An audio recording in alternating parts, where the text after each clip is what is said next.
You know what? I get mad about weird internet stuff. I got this off the internet. What? Why? Got your penis off? There's a baby in there. I know I have a problem, but I don't remember what it is. What if there's a law out there? I'm breaking it. He had a sexy stroke. What do you mean? Why? We're fucking sponsored by Sprite. Clam it? Clam it? Ohio is like spaghetti. Man. You'd fuck it. Smoke, man. Let's do it. You. Oh, it's on me? Yeah. Fuck. I was about to be like, fuck, I forgot that I was supposed to go get a beer, and then forgot that you had given me a beer, too. So I came prepared, man. So I got a conspiracy theory for you. Oh, yeah? Yeah. Okay. I think that the stars are not real. The stars aren't, not even space is fake. Yeah. The stars aren't real. No, I guess I'm not saying that space is fake. I'm just saying that the stars aren't real. So stars are just mirrors that the government has put on strings up in space that Suspended are just from what? the ceiling in space. Duh. I mean, Space has a ceiling. It's like a box, okay? The universe is like a box, okay? We're just in this box, and everything outside of that box is white, okay? But then you got like this one star, which is the sun. So what? My head just exploded. Did you watch a lot of Billy and Mandy? I did and I didn't. It was like I really did watch that show, and I love that show, but I couldn't tell you anything besides Billy, Mandy, and the Grim Reaper. I don't remember anybody else's names or really. I remember the Halloween episode where they meet the Pumpkin Jack? Yeah. I do remember that. He wants Grim's scythe. Yeah. And to bring the pumpkins to life. And then when Mandy sings that fucking song, dude, and like the whole fucking world implodes on itself. It was a somewhere over the rainbow. Oh, yeah. She's like going up in this balloon. Yeah. Dude, yeah.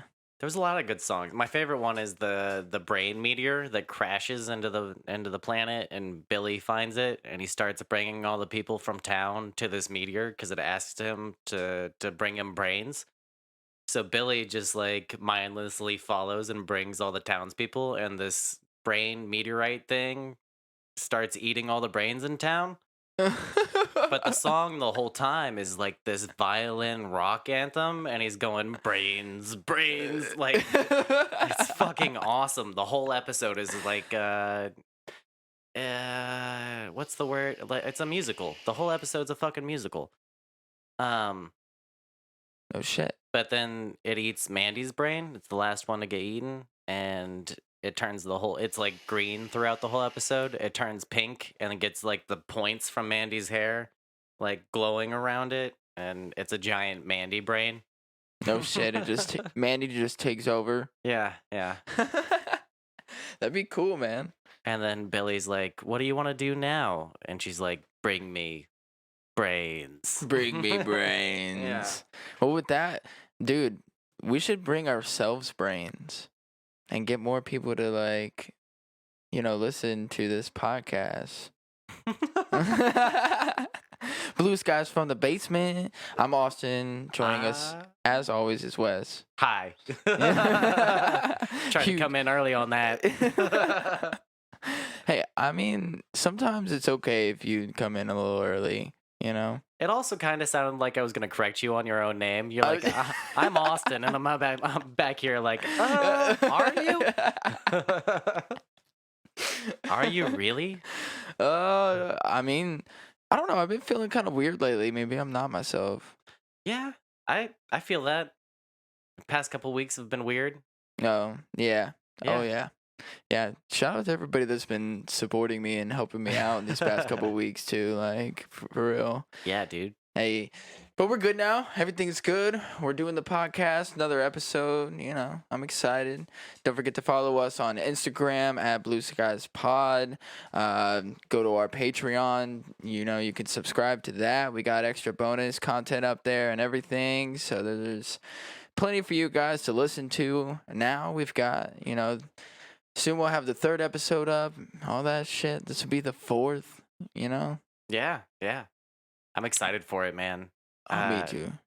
by the time you're listening to this, you will have heard the third episode, and that's my favorite so far. Hopefully. I feel like you should go through the episodes starting from the first one. But then again, when I listen to other podcasts, I don't do that. Like I Yeah. didn't go back and listen to Joe's first podcast on his thing because it was like whatever fucking crazy number in the thousands that he's at now, and I was like, I can't scroll all the way down. I guess if I went to Podbean, I could because you can like change it. Yeah.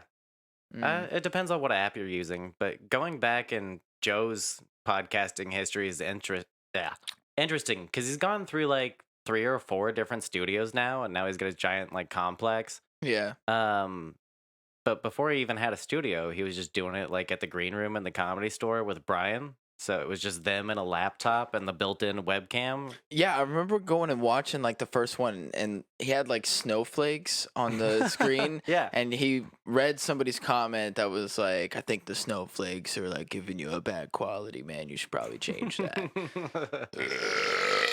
Oh, Jesus Christ! Back before snowflakes were what they were now. Or I can't fucking talk today. What they are now. Back before snowflakes were what they are now. He just had like on his video feed and back in the early days, and people were like, "That's cheesy as fuck." And now Yeah. he talks about snowflakes on the show all the time. I'm glad I'm not a snowflake, but I guess if I was a snowflake, I would know that I was a snowflake. I got Do they know? Do they know if they're a snowflake? I think some people know. Like I know I'm a little soft, you know? Like I can be a snowflake in my own way. But In what way? I'm pretty emotional. It doesn't make you a snowflake. No, but there's certain things that'll trigger me that don't other people where like I might break down because of something, or I might just like if Crystal says something to me the wrong way, or she knows a phrase that'll push my buttons. Oh yeah. Yeah. Oh yeah. So stuff like that I'll react to when I know I probably shouldn't and just let Yeah. it go. Uh, Man, that's so funny that you say that. I was literally just talking to my grandma about the fact that she's like, you can't let things bother you. It's like the butterfly effect. She's like, somebody cuts you off, they're not going to think anything of it. It's not going to affect their day at all. But to you, you got cut off and now you're kind of like upset. And then you go in and you tell somebody at work and they're like, oh, yeah. I remember this one time that I got cut off, and then that just brings kind of like a negative energy to them, and then it just kind of like trickles down. So you should just let that shit go. Yeah, dude, for sure.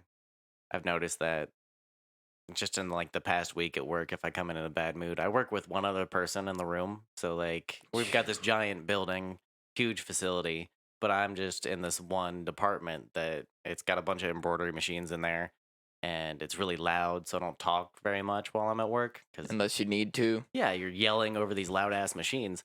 And I work with one older person who's like 30 years older than me. Yeah. Ah. So if I come in a bad mood, she can kind of like read my body language, and that makes the not talking worse. Wait a minute. She's 30 years older than you? Like about that? Yeah, about that. Oh, and she likes the podcast? Really? I didn't say she listened to it. Oh, I thought. Oh, is there another coworker? Yeah, yeah, Oh, that wasn't her. Okay, I yeah. was gonna be like, "Whoa, we got an older audience. What up? Okay, I cool." don't know if I want this specific coworker to listen to the podcast.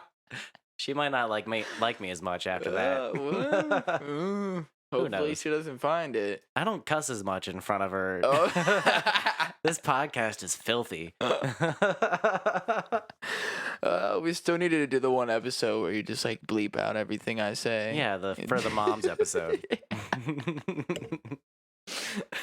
I actually think we really should do that. It'd be a good bit. Oh yeah. Oh yeah. I'd be into it. We're gonna do it. You guys just wait. We're Yeah. gonna do it. So let's just jump into everything. Yeah, and what did get you want to talk started. about first? Man? So I had kind of thought about this whole anti-natalism and this guy that I'm probably still not gonna remember what his name is. Raphael Samuel? There you go, Yeah, I've been all over it, dude. Raphael Samuel. I've listened to Samuel? Raf, Samuel, Raphael or Raphael. Raphael. I'm gonna go Samuel. Raphael. Raphael Samuel. It's kind of fun to say. Samuel? Raphael Samuel. That's fun to say. Raphael Samuel. Yeah. I got it. Yeah. All right. But so I I'd come up with a little different views on it, sort of. Reading that article that you sent me, yeah, I kind of agree with it. Like you were saying, like you were, I was kind of going to agree with it, then not so much. Yeah. So it wasn't so much that he was trying to argue that you had consent to, or what I was arguing in the sense of it was trying to argue that the baby could give consent before it's born. Yeah, so we should make clear we kind of have an amendment to our last episode where we debated what we thought his beliefs were. And we were kind of on point with the whole suing his parents thing. Like in that sense, we got the whole idea of what he believes in kind of pinned down on that front. To take it as far as suing your parents, I still think is silly, but that's not exactly what antinatalism is. It's more the belief, not that you didn't give consent to be born, it's that being born is worse than never have existed in the first place because you will have suffered by existing at some point. So even if you live a life that's 99.999% joy, there will be that 0.0001% suffering, and antinatalists believe that any suffering makes life not worth living What? because you will have suffered. So this is where that's the philosophical side of it. And I wanted to get back into this with you because I've learned so much more about it since the last time we talked about it. So that article I sent you that's on quartz.com if people want to check that out. If you just search antinatalist on quartz.com, I'm sure it'll come up. But that's where it lays out the actual beliefs of these people. I what do you think about that?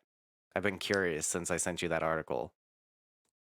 I okay, so I think that right now the human, like where we're at in the timeline of like how long of the earth has been here and then how long we've been here, and just kind of thinking about how long other creatures have been here and how they evolved and have come to what they are today, and how creatures are still evolving to adapt to their environment, that the overall human population is still a baby. Like we are still really stupid.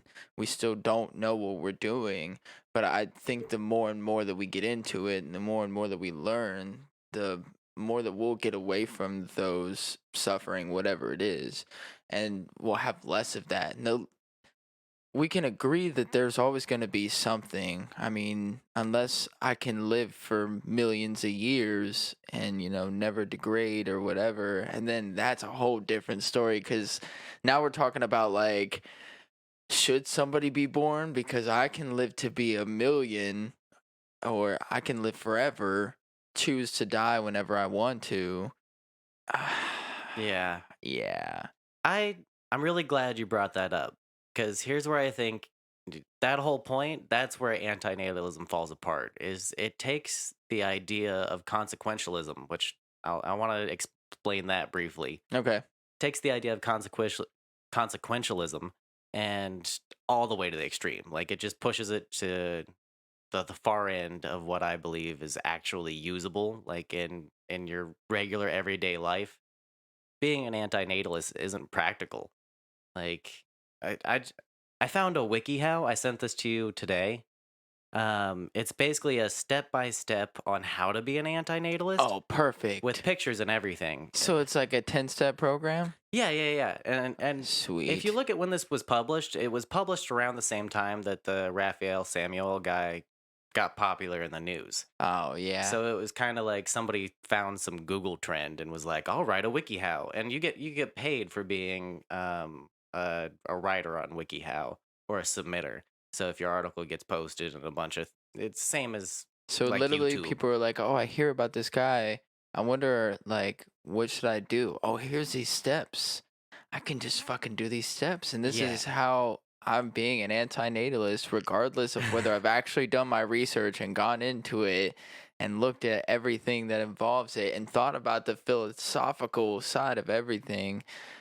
I already have these quick, easy steps. Yeah, it's somebody who just Googled it, like kind of like what we did last episode, and just Yeah. read like a quick 5 minute thing, and then that's how a lot of WikiHow articles are written. Is people pay attention to Google Trends and then just write the article, and that's how they stay popular on WikiHow.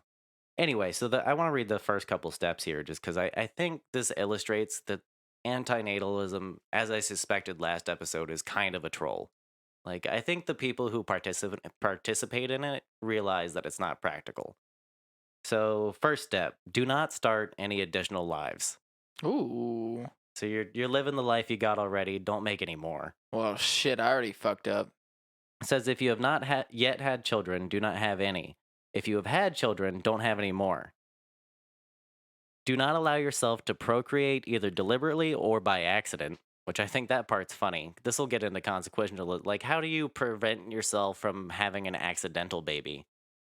I get like contraceptive and everything, but the way that's worded kind of points out the first glaring mistake in antinatalism, I think, where how do you prevent an accident?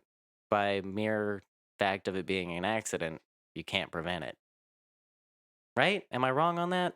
No, I totally think you're right. I totally that I'm trying to be the devil's advocate Yeah. here and like try and find the reasoning for everything, but I can't seem to like That's why we're touching back on this because we kind of did. I mean, we did a deep dive on it last time. We talked about it for a long time, but we didn't have all the I main don't, points. well, I don't think that we covered it enough. I think Yeah. that there still was some shit that we needed to figure out, you know? So it says take complete responsibility for contraception, remain celibate, or seek early abortion so that you do not bring another being into existence. Are these like Christians that kind of lost their way that were like sex is still not good? Like we still don't want you to have sex cuz that's the easiest way. Like the next thing you know they're going to be pushing abstinence like on Yeah. everybody. One of the I forget the guy's name. I wish I still had it. Or they're going to make us get Oh, fixed. David Benatar. Make us get fixed. I mean, if this was like the prevailing ideology in the United States, that might, with like Trump as president, and he was like an anti-natalist, and he got enough people behind him. You could see that happening, right? No. Like No, he no, would no, just no, no, no, fix no, no. I everybody. think there would be enough people that were like, "No, you're not going to fucking make me get fixed. Like it's not happening." People have willingly done it in cults. Like if you think of, I don't want to anger anybody. I'm just saying, if you think of like Trump followers like a cult, I don't want to make anybody mad. Pew pew. Yeah, but there's been cults that have like the followers have self when you self castrate. So like they got rid of their own bits for their beliefs. Um, order of the people. Fucking, I can't remember what cult it was. It was either the People's Church or something, Order of the Sun or something stupid like that. But there was these two leaders. There was a man and a woman. They were both very charismatic. The woman was a little like crazier, and then she died of cancer. And then he lost his fucking mind, the main leader, and demanded that in order to go on to the next realm that they were trying to get to, they had to be asexual and castrate themselves. So he did it to himself first, and then a couple of his followers did it, but one of them did it wrong and had to be rushed to the hospital. Oh shit. And then like he had so much grief and regret over that incident that it's probably what led him to it was one of the biggest cult suicides. It was the one where like they all locked themselves inside and then drank poison and then laid down and they all had like white sneakers or Nikes on or something crazy. Yeah, Whoa. this is way off and I don't I don't know the whole story because it's been forever since I've read anything on it, but So do you think that the dude that was in the base that was fighting the aliens with the lizard people cut off his penis for his beliefs? Phil Schneider? Yeah, Phil Schneider. Phil Schneider, do you think that he cut off his own bits for his beliefs. Like he was so hard into believing that what happened to him happened, so he cut off his own penis. Possibly. See, I was so mad after that episode that I couldn't find anything about it on Google that I went home and Googled it and just got more mad at Google. Like I'm still not exactly sure what happened to his Try penis. Bing. I should try Bing. Bing will probably know what's up with this thing. I didn't. I don't. I don't know what the fight is between the browser or the search engine. I just need to fucking search shit. Okay, if you can just pull up what I need when I search for it, great.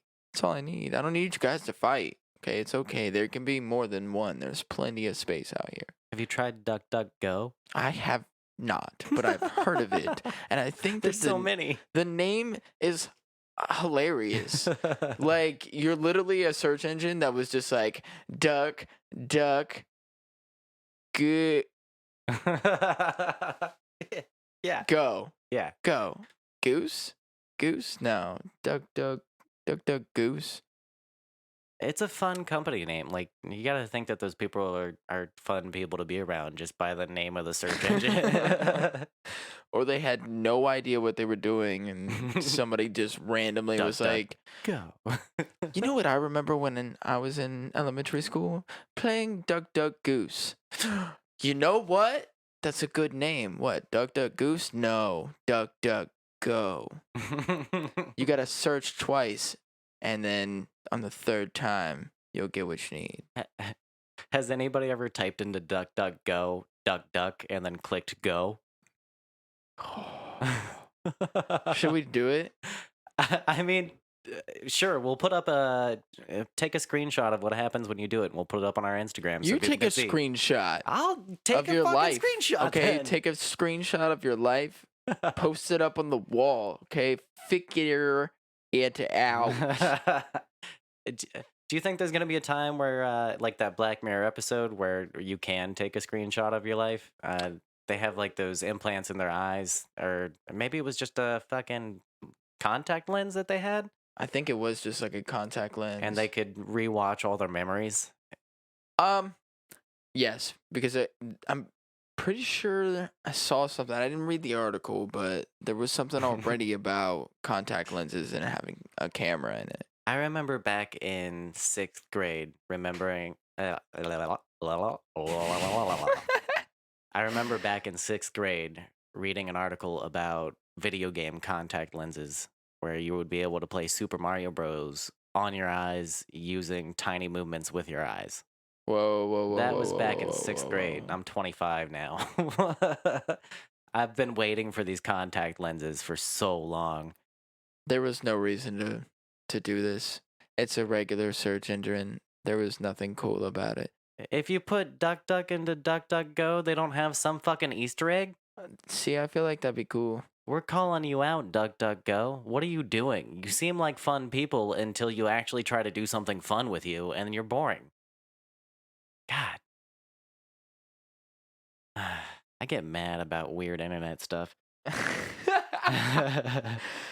Another reason you're a snowflake. See? Point Whoa, proven. Fuck. All Told right. you. All right. See, Whatever. Also, that proves my point from previous episode as well, where I said I just say things until people agree with me. Until you prove my point for me. You got All right. Son of a bitch. Man. Back to antinatalism. we gotta finish this because a couple of people actually asked us to talk about it. So They had some interesting points on it I wanted to cover too. Back to these steps. Okay, so I left off on the part where it said seek an early abortion, as that's part of step 1, where if you do get pregnant by accident, which they're saying don't do, but if you do, then get an early abortion. So these people are pro-abortion no matter the case. Like, even if it's going to be a healthy child, just get rid of that baby immediately. That's some pretty negative stuff right there, bud. Yeah, so I take back what I said last episode about them being mostly optimistic people because they're optimistic about their own life, but bringing any new life into this, they're definitely not optimistic about. Exactly, and that's a correction that I kind of wanted to make too, where we were talking about like, does this guy and the antinatalist guy that's made this popular in the news, does he enjoy his car, his house, his that's not part of antinatalism. Of course he does. It's kind of a selfish thing. Um, because you're saying that like because you're alive and you know there's suffering that no other people deserve to live or not deserve to live, but shouldn't live because suffering exists. And that's a really selfish viewpoint because you're basing it on your own experience and then assuming that everybody has similar experiences, which I think for the most part everybody suffers a little bit, but how Can much you? weight do you place on that? I'm gonna pull out a line that I like a lot, but you can't really enjoy the sunny days without having rainy days. So I feel that you almost have to go through some suffering. I feel like that it's good for you. I feel like, you don't really truly enjoy the joy.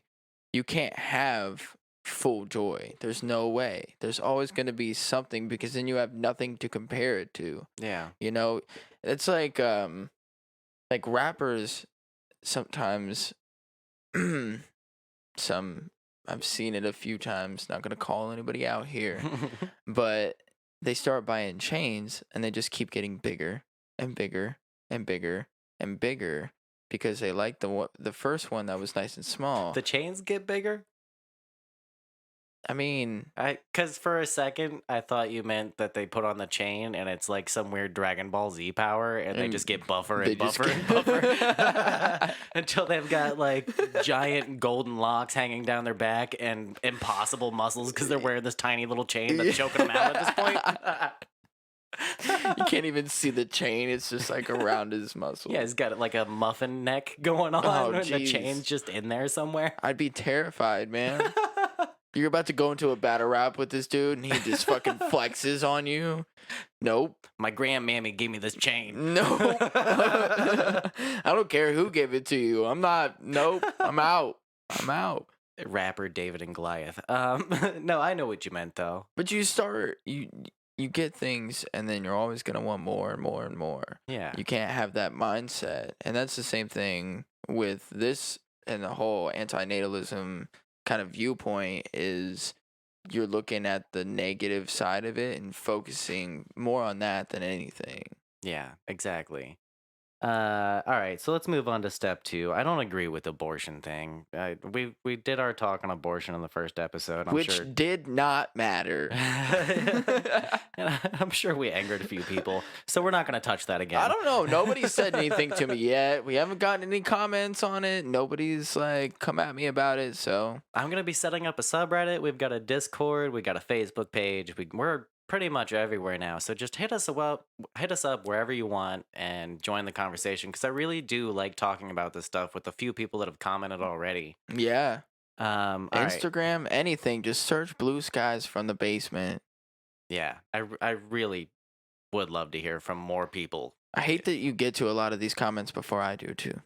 Oh, I should work so goddamn much should that I I just can't. wait No, on no, some no, of no, them? no, no, no, no, no. No. Okay, okay. Now go and look at them. But if somebody does, you should just like shoot me a text so I can see it. Okay.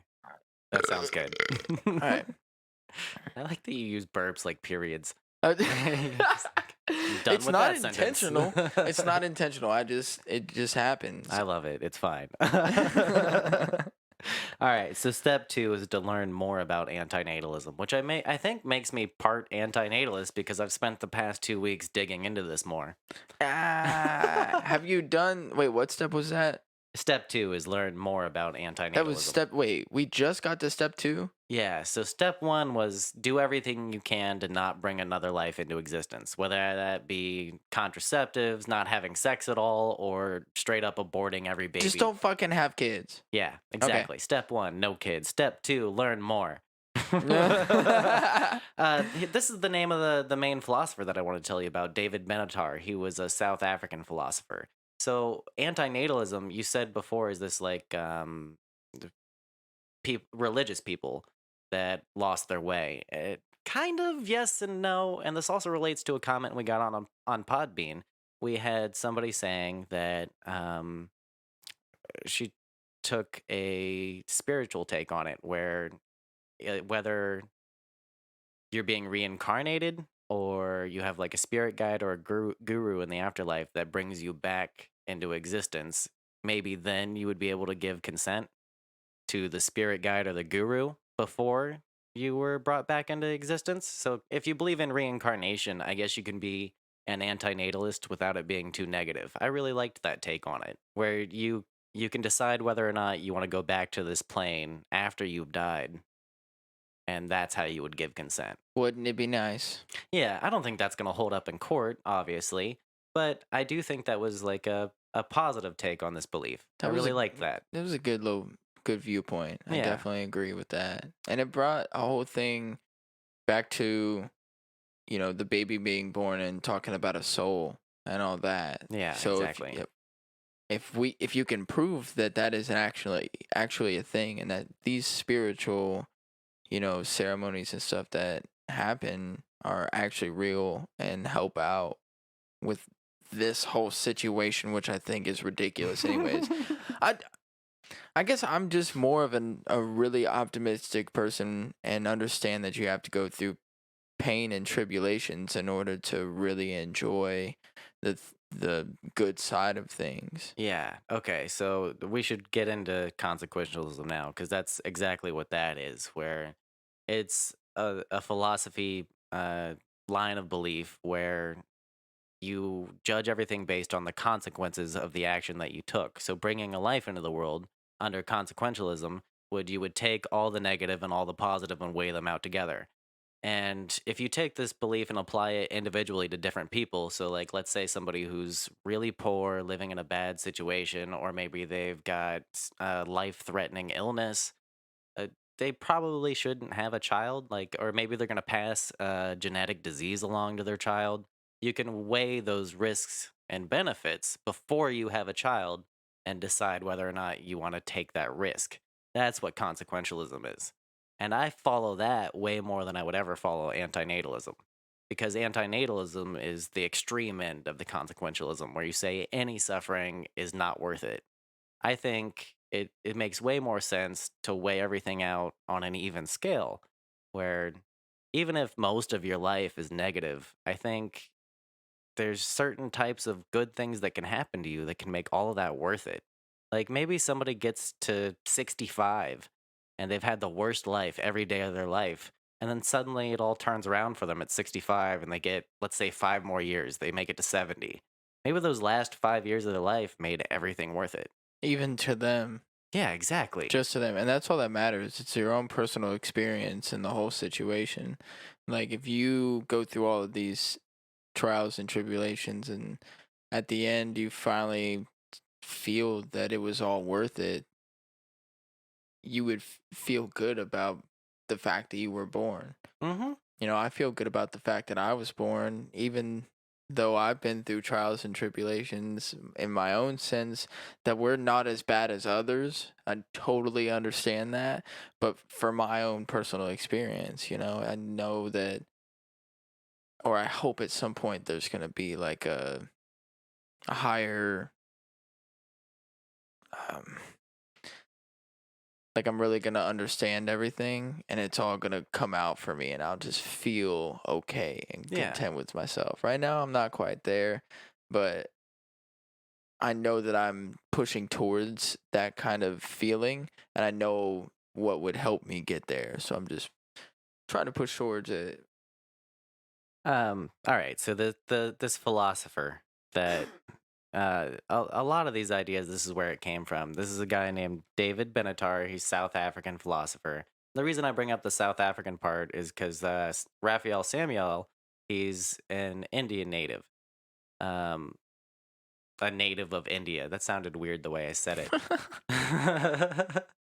Maybe I'm thinking about it too much. Anyway, um, those countries have population issues and a lot of poverty. So a lot of these beliefs come from areas where it's not necessarily religion that's influencing these people, it's their socioeconomic conditions.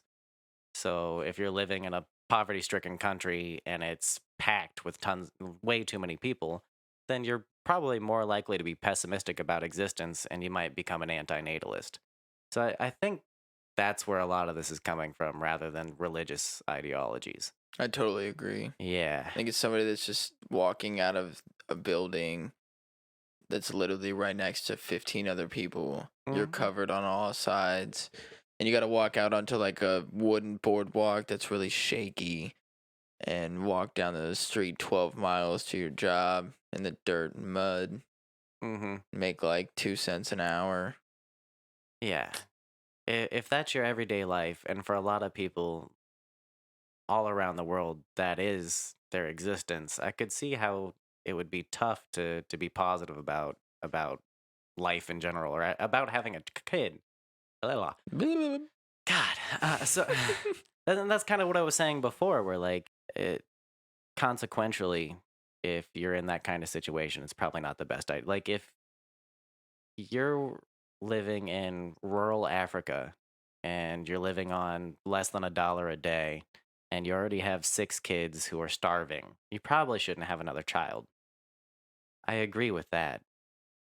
But the whole no children ever thing, it's the fuck are you guys talking about?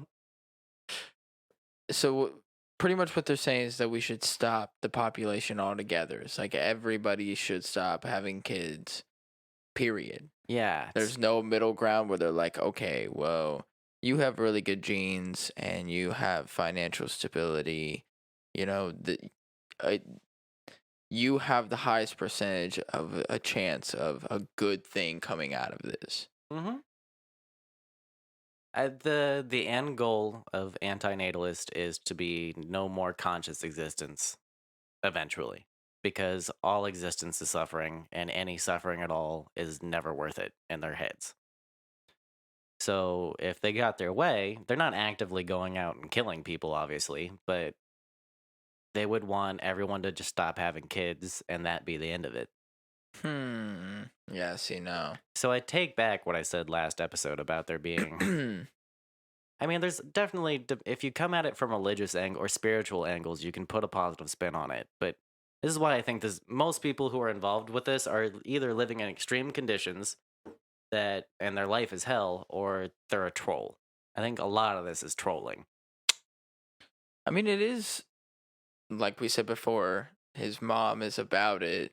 Both parents are lawyers and they're both about it. That's, it has sparked some good conversation. I will agree with you. It has sparked a really good conversation. It's made me think about my life and do I really think that it's worth it? And yes, I do. I I do feel it. absolutely think it's worth it. Oh, totally. And I think that I should have kids too because I think that I can bestow unto them the same feeling that I get and that this is enjoyable and will be enjoyable and you can make it enjoyable. Yeah. That makes you a birth giver. Did you know that?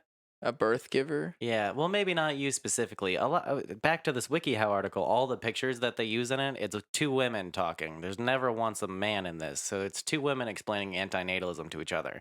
And I think part of that is because you can only decide as a woman whether or not to give birth. We've covered this a little bit. So Ah. it is kind of a feminist belief. At least they're leaving it up to the women to decide. Not as But well, they, actually, because can't women reproduce with their own bone marrow? Like the bone marrow of like another woman, they can like. what? I'm pretty sure that's a thing. You can take the bone marrow of I another don't know if that's the real way that I No. don't know. I'm sorry. That's probably not correct. But That's a I'm conspiracy I'm theory. The fuck? I got this off the internet. The internet. There was something where women didn't need a man to create a I mean, you baby. can do artificial insemination and you can do surrogacy. But what is artificial insemination? Like, You can transplant the sperm from where'd you a, get the sperm? a sperm bank. From Or from a from. male. Oh, yeah. This doesn't matter. That's not what I'm. No males at all. I No think sperm. if maybe No there's a sperm woman. from a dude. I think maybe if a woman's already pregnant, they could clone the zygote and have that implanted into another woman, and then carry a twin, a clone twin to term. That's the only way I can think of that making sense. I mean, bone marrow does have stem cells in it, and they've been using that recently to. There was an article in the past couple days where they think they may have found a way to cure certain cases of HIV Woo! using bone marrow and stem cells from that. Because they found a guy who had HIV resistant genes. So he can't catch HIV. So they took his bone marrow and implanted it into somebody who had cancer to help fight the cancer, but he also has HIV. So he got a bone marrow implant that replaces all of his stem cells with the stem cells from the implant, which in theory should replace the gene that allows you to get HIV with the gene that blocks it. No shit. So this guy's been HIV negative for I think it was a few months now. What? Yeah. Oh, So I don't know about the baby without a sperm thing. The way I could see that working is some sort of cloning, but they do crazy shit with bone marrow. Maybe you were conflating a couple things. listen, my whole conspiracy is that a woman can reproduce without a man.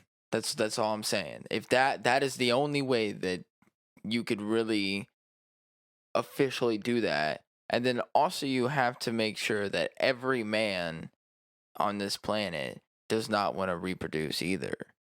Because Hmm. you literally have to get everybody on board or else people are still going to have kids. There's no way to really fully stop the population unless you get enough people on board.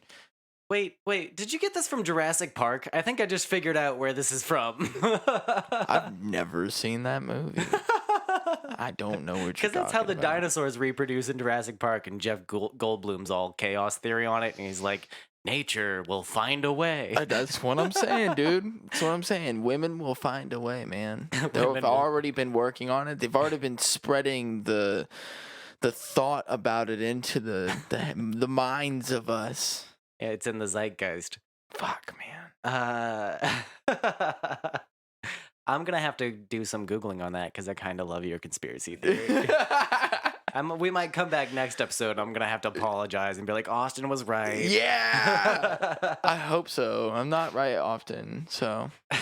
Do you want to keep going with more wiki-how steps, or do you Yes, want to? I want to. We're gonna go through this whole program. By the end of this, you're gonna know Holy how to shit. be an anti-natalist. All right? I don't know how many steps it is. There's not many. Okay. Step 3 here. Oh, Okay. wait a minute. We're still on step 3. Yeah. Maybe not. How many steps are there? I don't know, man. That's what I said. Consider how your antinatalism will express itself. So here they're basically saying this is an unpopular opinion. It's a very negative opinion, and If there's you going to be be a dick potential. about it, people are gonna be a dick back. That's what I was saying with the whole calling people birth giver things. That's like a phrase they use in antinatalism for Oh. people who have had children. So you're a birth giver. How fucking pretentious is that? Yeah, I would never have a child. Not in this world. Filthy Mm. birth giver. Gosh, I can't believe somebody would even do such a thing. I think that step's pretty self-explanatory. It's them being super self-aware that people aren't going to like what they have to say, so keep it to yourself. Is basically what that step is. Do it in secrecy. Yeah, I mean, yeah. okay, that is a good step. Like, just keep it to yourself. Yeah. Just don't tell us. Just keep it to yourself. Don't have kids if you don't have kids. Don't, push it on anybody else. Don't try and get anybody else to do it. The fact that you know about it and you're practicing it is good enough. Yeah. I agree with that point. That is a pretty good step. Yeah. That is the only. All right. They've got me now. All right, they're about to lose you because can you guess what step 4 is? Got your penis off? Phil Schneider yourself, step 4. Step 4 is literally opposite of what they just said. It says, discuss the philosophy with other people. This is how I know this shit's a troll, man. They literally said, don't talk about it. And then next step, talk about it.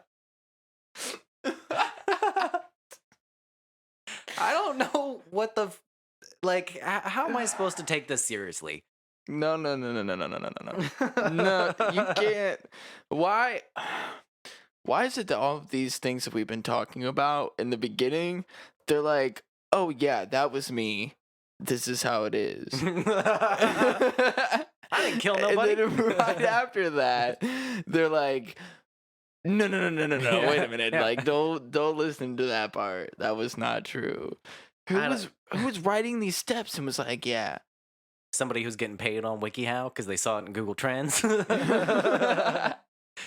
Dude, that's what I'm saying. You dig deep enough down into most news stories or things that are in pop culture, and most of them get like absolutely silly and outrageous. Like this is crazy. You dig down into it. How do they describe to talk to people? Like, what is it? What is the full thing that it says for the step? Once you feel this is actually one of the shortest steps. The rest of them have been like paragraphs, so this one's pretty quick. Once you feel confident and conversant with antinatalist philosophy, as a person who was born yourself, stick up for the moral right of those who would not want to be born. That's it. It's saying be an activist for all the people who haven't been born yet.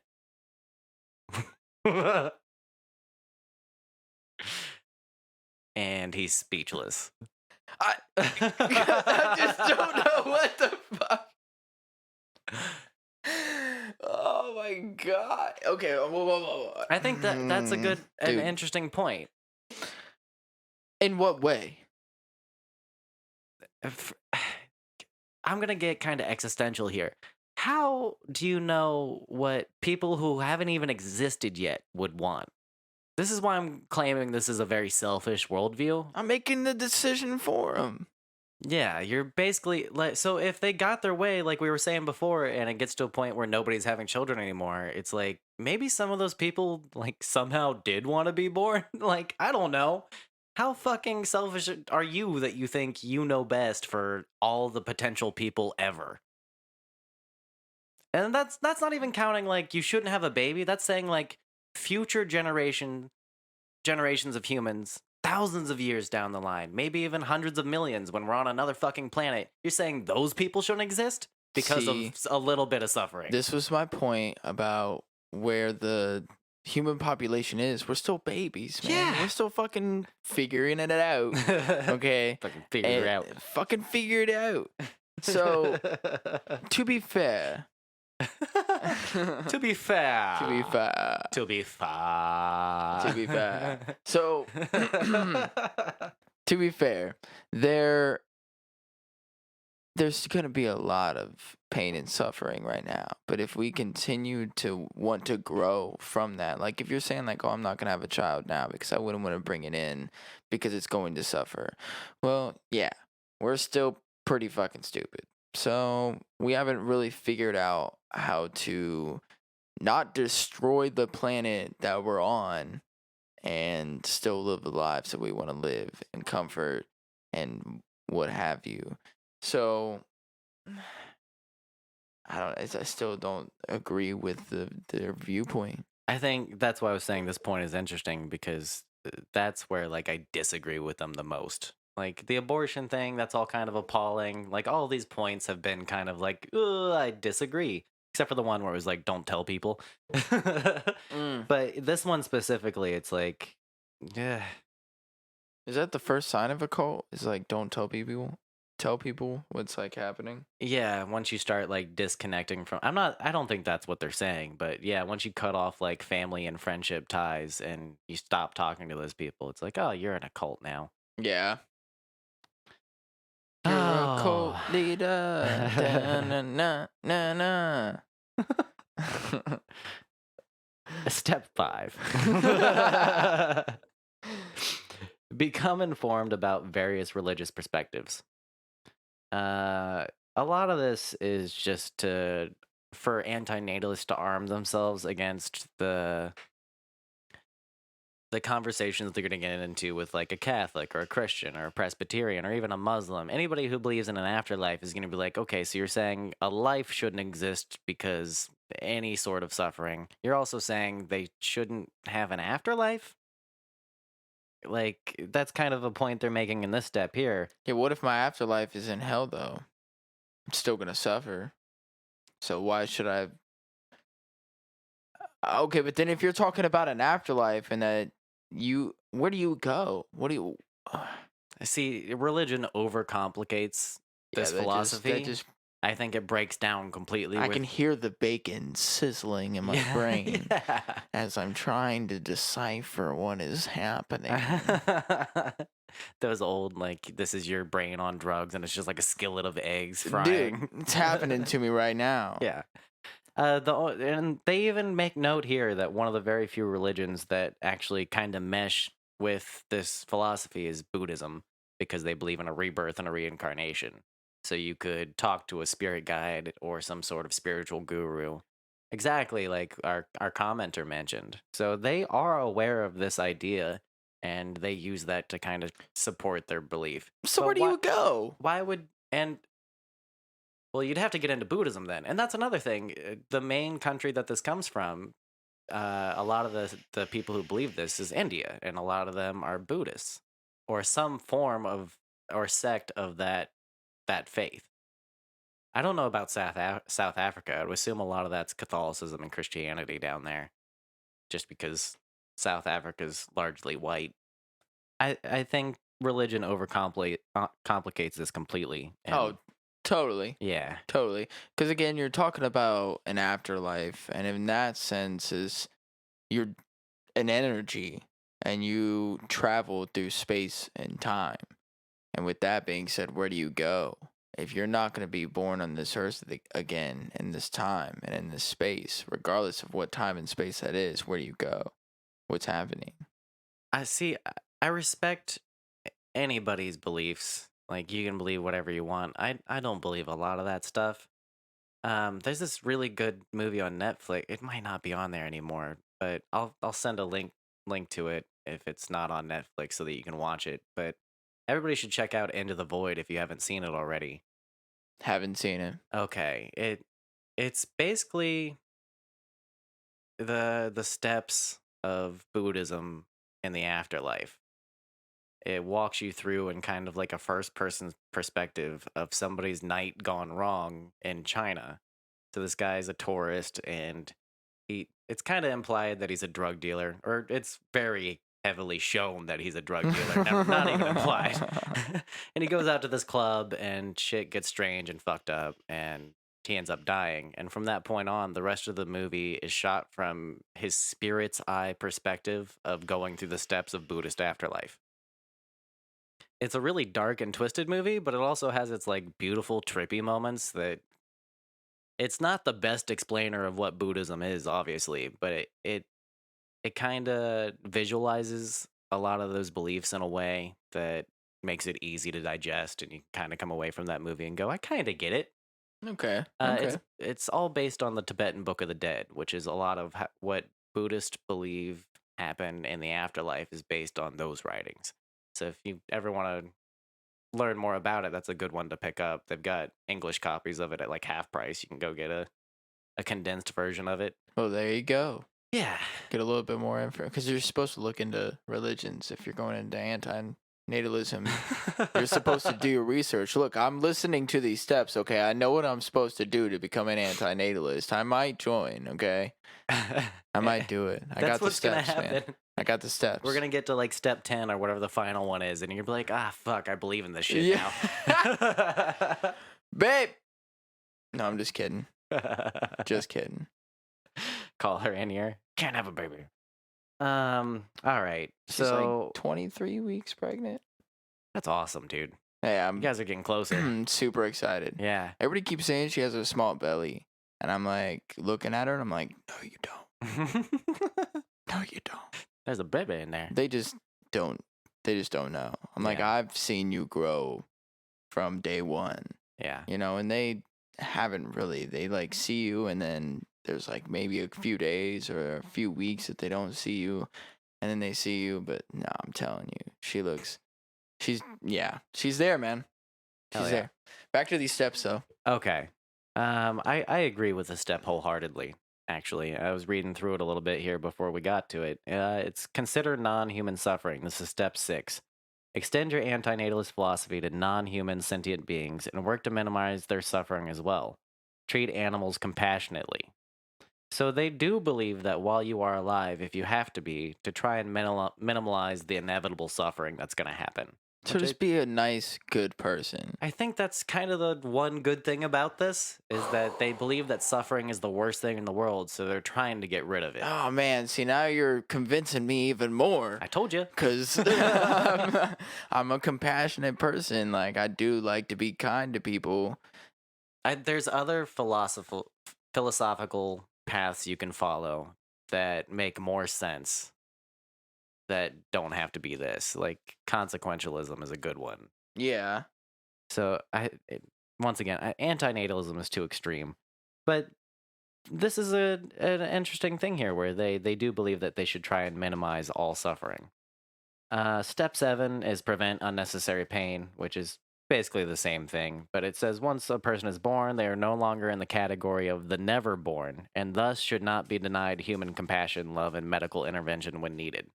So they do believe that if you're born, there is a life, then it should be treated well. They just think it shouldn't have happened in the first place. Step 8 is keep in touch with others. So don't let your pessimism keep you shut in, basically. Like, this is a very dark belief, I kind of think, and they're saying don't let that get to you. Okay. I mean, again, they're trying to be uplifting about it, so that's cool. Yeah. I That's pretty yeah. cool. They're still trying to give you like a good feeling about it. All right, we're almost done here. Share honestly, which that's just good advice to anyone in any situation. Be honest. Yeah, At this point, this is definitely. becoming like a self help guide and not a guide to be an antinatalist. Not at all. What's up, you guys? Austin here, joining me as always. Is Wes. Hi, guys. Hey, if you guys are enjoying the episode, go follow us on our Instagram at Blue Skies Pod. We post pictures, about the episodes, or maybe just some funny pictures that we find on the internet. You can check out our Facebook too. We've got a Facebook page. It's Blue Skies from the Basement on Facebook. And we've got some good discussions going on over there. Oh, a And lot of people also, commenting over there. yeah, there's been some interesting debate recently. But we've got episode release information in there and updates on the show. So check that out as well. There's also a link on the Facebook to our email where you can just hit a button and it'll take you to a page to send us an email at our at Blue Skies Podcast at gmail.com. So that's another way that you can reach us, tell us stories, give us topics to talk about, comment about the podcast, anything you want to do. Yeah, if you guys want to call in, we have a new voicemail line. You can Oh, leave a message at 614-600-2056 and leave us a voicemail. And if it's good enough or funny enough, we might even play it on the show. ooh, there you go. Get yourself on the show. Yeah.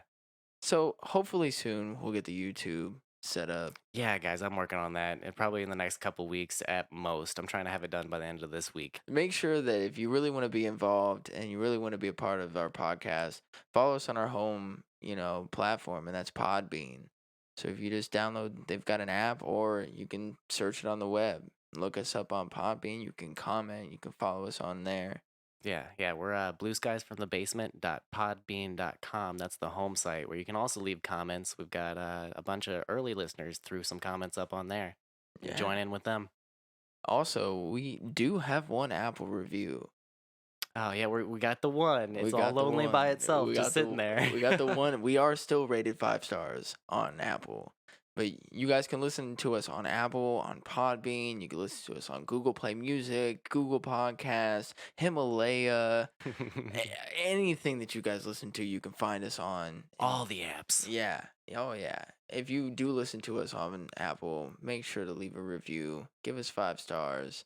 Really helps us out. Yeah, that probably helps us out the most. Just lets people know that we're legit and that people are listening to us. So Yeah. get us higher up on those iTunes charts. Also, word of mouth. It's better for you to go and tell your friends about us.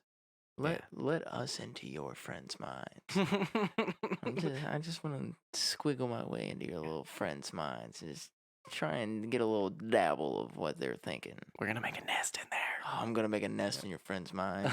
They're gonna love it. We're gonna have snacks in your friend's head. Oh, you're gonna be able to munch on them too. Definitely tell a friend. We appreciate it, you guys. Hey, thank you so much.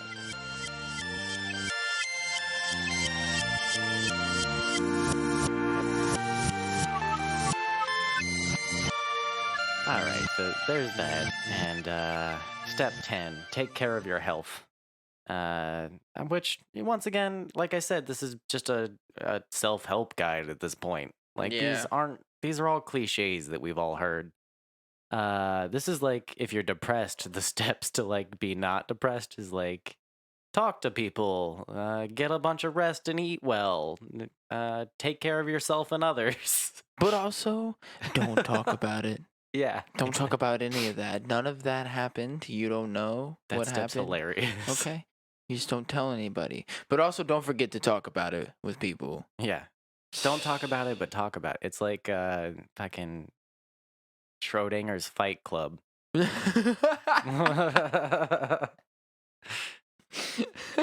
Because you're not supposed to talk about it, you don't know that it's happening. So like you're the one guy that's just like walking around and you see all the people that are like involved in the fight club, or at least you like you think that they are. Yeah. And you just never talk about it, but you're always like, I don't know when the next one is. But I can't talk about it. Like, I don't know how I'm supposed to know when the next fight club is. So then you're just constantly walking around like, so. It's a very specific version of Amnesiac Anonymous.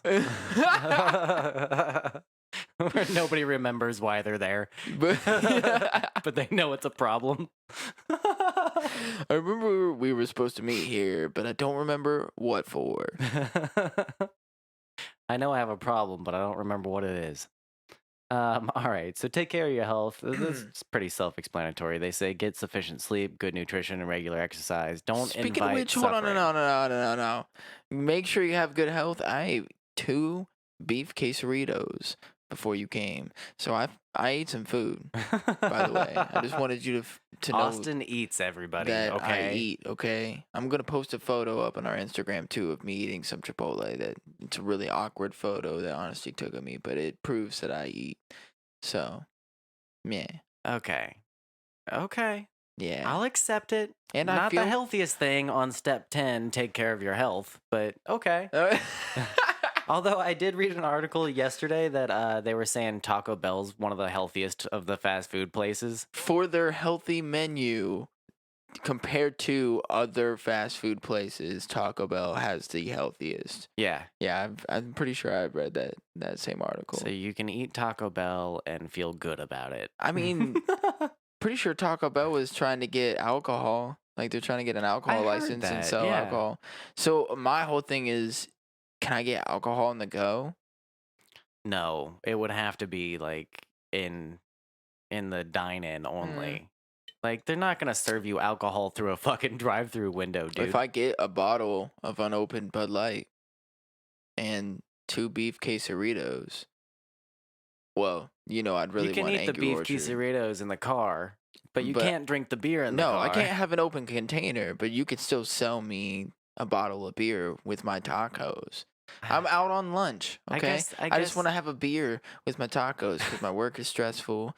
Having one beer is not going to affect me at all. I'm just saying that would be a smart move. I don't know if there's any regulations against that. Does it kind of incline people to drink and drive? Maybe. Yeah. Maybe a little bit. Okay. A lot of people going through Taco Bell, let's be honest, are stoned already. And you're going to add beer to it? No, we're crossfaded. I'm totally crossfaded. Just take care of your health. Step 10. Should you podcast and while you're crossfaded? Is that illegal? Is that a law? Somewhere? Maybe sometime in the future there'll be laws against. No. Fucking come on. I can't even think of a reason. Because because I tried so hard to come up with a justification I'm for it. breaking that law right now. I'm just saying. But if there's a law out there, I'm breaking it. I, yeah, I don't think they can even prosecute you in a state where it's illegal. Marijuana alone, like possession of marijuana would be a crime. I don't think they can prosecute you for doing a podcast and saying that you're high while you're doing it. Even if there's lighter sounds in the background, that's not real evidence that you were actually smoking. Do the conversations that happened after that prove that you were smoking? All right. Would that hold up in court? I mean, if a jury thought that it was enough proof, I mean, it's a jury of your peers. So if Did you they know think that that you were stoned while you were doing it and they all vote yes, then yeah. it's like 80 to 90% of cases in Ohio never go to jury? Did you know that? No, I did not. Cleveland's one of the worst. It's like 97% or something like that of cases never go in front of a jury. They just go to like a plea deal. Yeah. Yeah. Well, you're told to go to a plea deal. Well, yeah, because it's good for the prosecutor. I mean, it's good for you, kind of, too. Maybe we can get into that in another episode. I kind of want to talk about justice reform at some point, but we don't have enough gear on that right now. Yeah. All right. The only point I want to make on step 10 and them saying don't invite suffering by ignoring your physical health. I think there's a point to be made if you're an actual antinatalist that you could find a way to end your life painlessly whenever you wanted and shortening your life after coming into existence. Wouldn't that be the ultimate goal of an antinatalist? Like, I'm not saying in any way that anybody should actually follow that ideology, but I think we covered this kind of a little bit last time, but this is kind of a different twist on it. Like, if you are an antinatalist, wouldn't you want to find a way to shorten your suffering as quick as possible? This is where it breaks down for me. No, because they still have the idea of you're here now, so you might as well enjoy it.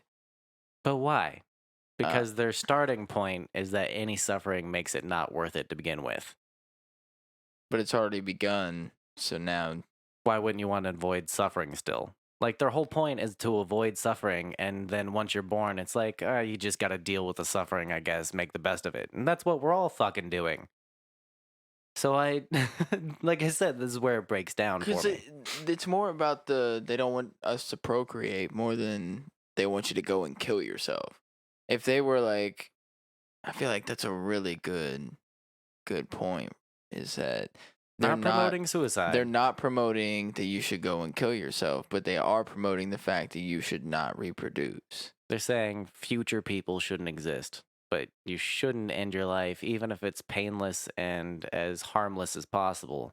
So do you think that that is kind of the whole reason that I was talking about that we are, not we're still a baby when it comes to the timeline of how long we've been here and how much we've learned.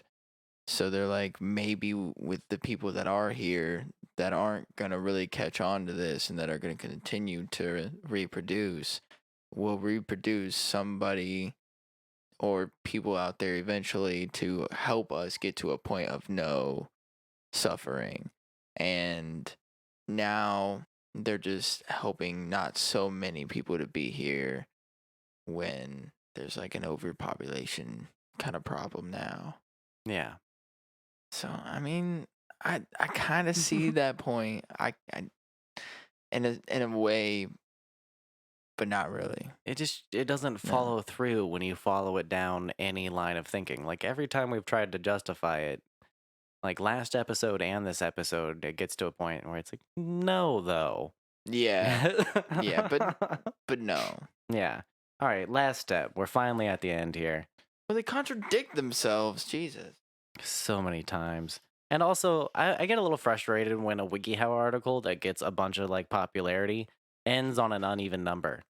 Or it doesn't do like 10, 15, 20 steps. This is step 11 and that's it. This is a very minor complaint, but it pisses me off a lot. So step 11. Go ahead. Okay. Don't be a downer. Uh, I mean, thanks. Okay. You kind of already told me that in the last like 5 steps. And also the whole thing's kind of a downer. Like like I said, when you dig into it enough, unless you're bringing some sort of spirituality into it, which is the only way that makes it positive, it's all negative. So don't be a downer doesn't make sense to me, especially at the end of this list. But I do think if you're trying to justify your beliefs as an anti-natalist, you would say to people like, "I'm not a downer. Like I'm not trying to be down about this. I'm just saying live your best life while you can and don't have kids." Don't even give them the opportunity to live a crappy life and just try and enjoy what you have now. But also don't kill yourself, like don't Yeah. just end it now. That's not what I'm trying to say. But don't let it even be an option for anybody. It's better to have loved than to have never loved at all. Yeah. To have loved and lost than to have never loved at all. Yeah. So is it better to have lived and lost than to have never lived at all? Yeah. I definitely agree. I agree Definitely completely. And agree. that's the final question of antinatalism is it worth existing if you have to go through bad experiences? And I would say, yeah, it makes the good times worth it. I definitely agree. The good times that I've had in my life, being pulled over with you because you were doing like 65 and a 45. I tend to do that. I just, I don't pay attention when I'm downtown, man. It's it is really stupid that just in that one part right there, it goes from like 65 to 55, and then all of a sudden you get almost into downtown and it's 45, Yeah. just right there. I'm like, There's not that many extra exits. I don't get it. Yeah, I don't either. Well, they fixed it now, so hopefully they'll change it. But for right now, yeah, that was a fun experience. Yeah. That was before we went and got all of our herbs Mm-hmm. and spices for the food we were making. Luckily, it was after the fact or before the fact. Yeah, because that could have been another interesting, moment. Yeah. Yeah. That's why I always keep my bag with me now and keep everything zipped away. You got to keep your baking ingredients nice and tight. Oh yeah, take care of it, man. Yeah. Keep it safe. Can't search you unless they got a good reason to. Mm-hmm. Uh, 99 problems. It's like, well, my glove compartment is locked. So is the trunk in the back. Yeah, exactly. Have no reason to open it. Sorry. Well, you're gonna need a warrant for that. Yeah. So, thank God all these steps are over. First of all. Second of all, the first 3 or 4 steps were like, do your research, look up religions, see what their views are on it. Don't talk about it. Okay, now you can talk about it. And then just take care of yourself and be a good person. Like, thanks. That was the whole thing that I got from reading the Bible was be a good person, take care of yourself. I don't have to believe in all this other stuff that might not be true. It's just about morals and the morality that you should have and still believing in whatever it is that you want to believe. And I feel like it's giving it more reason for people to believe this way without really actually believing this whole direction. Yeah. I agree.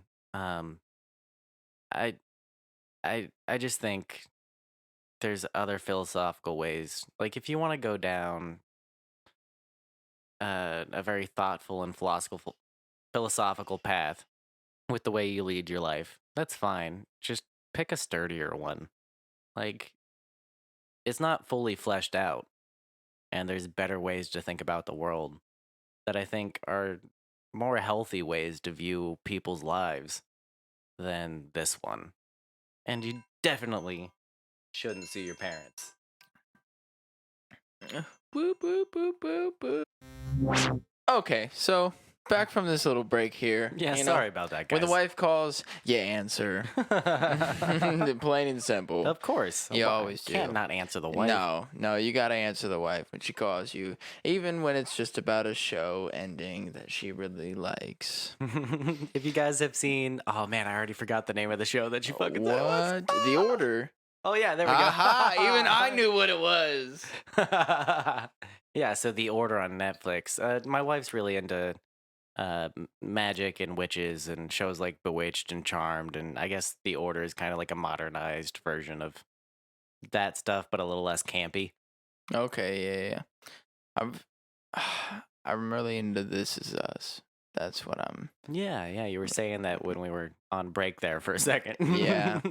The Jack, I forget what his actual name is, but he's just so sexy. I'm not gonna hide it or anything. He is a very sexy man. And I don't know what it is like about his lip. It like kind of like dips down, but it's just sexy. I just enjoy it. It's Huh. just, Like the corners of his lips dip down? not just one side. just the one side. Just the one side, like his left side. Who's the actor? Ah, I don't know shit. anything about that show. Hold on. I got you, man. Just give me a second. It makes me cry every time I watch the show. It is a super emotional show. I'm looking it up. I don't want to cry every time I watch a show. Um, I gotta be in the mood for that. it is kind of something like me and my fiance. We I'm sorry, my burps just make me laugh sometimes. I feel like if we call attention to it enough times, it'll eventually just become like one of those jokes where it gets really old really quick and then it becomes funny after a long enough time all over again. Listen, I don't know if I can pronounce this name. I'm gonna butcher this so bad. I just want to. I don't know anything about the show, so you're saying he's a sexy man. I want to see what he looks like. I got you. I'm gonna hop off mic and look at the laptop here real quick. Okay, so his name is Milo Ventimiglia. Ventimiglia. That is a sexy. He's got a nice mustache. That's Dude. like the type of mustache I wish I could have. So look. You see how like his lip just kind of like dips down, like he It has dip in his does. mouth. Like he has dip in his mouth, but he It never kind of looks does. like he had a sexy stroke. like Like he's just got just enough of the droopy lip for it to not look like you have a medical issue, but it's like you got dip in your mouth. Dude, he's just a good looking man. He looks like if Ned Flanders didn't have the glasses and had like a really chiseled feature set. It's like a hot Ned Flanders. Oh yeah, dude. If they ever did like a real life Ned Flanders. But no, man, I'm sorry to this actor. him and This Is Us Disregard my comments. he's he's such a family man too in this show. Oh, so good. like I'm like attracted to him even more. You know, I'm like, oh, and you take care of your family? Mm-hmm. Yeah. You're sexy, you got a good personality, and you take care of your family. You're a good fucking looking man. He's the full package. Dude, I want the whole cake, okay? I don't just want a goddamn piece. I want the whole thing. All right? Give me all of it. Anyways. Okay. Moving on from... This is a rare side of Austin that I get to witness every so often. I'm not afraid to say it. I love it. I like this man. I would love to sit down and have a conversation with him. Maybe a glass of wine. Yeah, Who knows? Just a conversation. We'll start at the conversation, see where the glass of wine takes us. Yeah. Oh, Jesus. Anyway. Anyway. I'm dying. That's what anyway, I cough, I'm dead. Did you ever go to the doctor? No. Oh, of course. I don't go to doctors. Dude, I'm telling you, just go to the goddamn doctor. Why? Do you want to go together? Doctors are a conspiracy. We can go. Oh, here we go. Here we fucking go. No, we're gonna go together. That's No. what's gonna happen. I'm gonna make you go. We're gonna go because I don't like it either, man. I'm with you. Who are they funded by? Listen, stop. Just stop it right now. Don't even try it. You just cut it out. Just fucking cut your shit. Look up who doctors are funded by. Don't actually. I'm just kidding. No, I'm not going to the fucking doctor. I'll go when I'm dead. How's that? It's not a good option. I know, I've got kids. I should take better care of myself. It's whatever, though. Is there still a button there? No, it's gone. Oh, there you It go. retreated inside. I was thinking that it was one of the nuclear buttons. Like, well, I would have to be in two places at once because that's inside that suitcase that holds the nuclear football. No. See, that's conspiracy in itself. Is that there's not really three buttons. What the three buttons are is just hemorrhoids that show up in random people, and they know who they are, but it just constantly changes. So now they have to chase these people down and get them, and they're like, "We need to press your butthole." And people are like, "What do you mean? Why?" You mean I was a chosen one for a little bit? You were the chosen one for a little bit. And you know what? Some people might become the chosen one and never even know. Dude, I pressed that button so many times. What if the other two people Oh, no! had also, like, were as adventurous as I was, and at the exact same time taking a shit somewhere else in the world, they pressed the button too? What if all three of us, like, that? They're just, if this is the case, they're just basing it on a random chance that that doesn't happen. Oh, man. Well, how many people are okay with butt play, though? That's the question. I wouldn't call what I was doing butt play. Come on. You were touching your butt. I was investigating medically. Fair enough. For All right. science. Okay. Okay. All right. Whatever. I'm not going to say I didn't like it for science, though. Hey. It was butt play. You enjoyed it. For science, though. Only because it was for science, though. If it was just recreational, you would have enjoyed it. It's what Do you you're know saying. do you know who the butt play scientists are funded by? Burps. They're funded by burps. This podcast is funded by. And also Sprite. I'm sticking with that. Yo, Sprite cranberry. No, I mean, overall, Sprite sponsors us. No, I want the Sprite cranberry. Just Sprite cranberry. Yeah. Okay. I will settle for that. Is it just like a seasonal thing, or is it like an all time thing? Like, are they keeping it now, or what? I don't know. I don't know if I mean, being sponsored by Sprite, we should know more about Sprite. We've got the ad read. We've got the ad read document somewhere around here. Let me shuffle around some papers and see if I can find them. They sent them to us last week. This is a new thing. I swear we're sponsored by Sprite. No, we're not. No, we're not. Yeah, I'm just kidding. we are. Don't listen to him. I don't know why he's doing that. We're fucking sponsored by Sprite. Speaking of, I can't do this transition. Speaking of seasonal, the climate's changing. Oh. Ooh. The climate. That's a. Are you sure? I'm 98% positive, like the scientist around the world. You pulled me off on this one earlier, and you said, "Where's your proof?" So, where's your proof? Okay, let me pull up all the links that I sent to myself in preparation for this episode. Because I actually did go to NASA website. I went to climate scientist websites. I went to UN websites and actually pulled up all the data on climate change. And it's pretty irrefutable that the climate is changing. Oh, I'm screwed. I didn't do.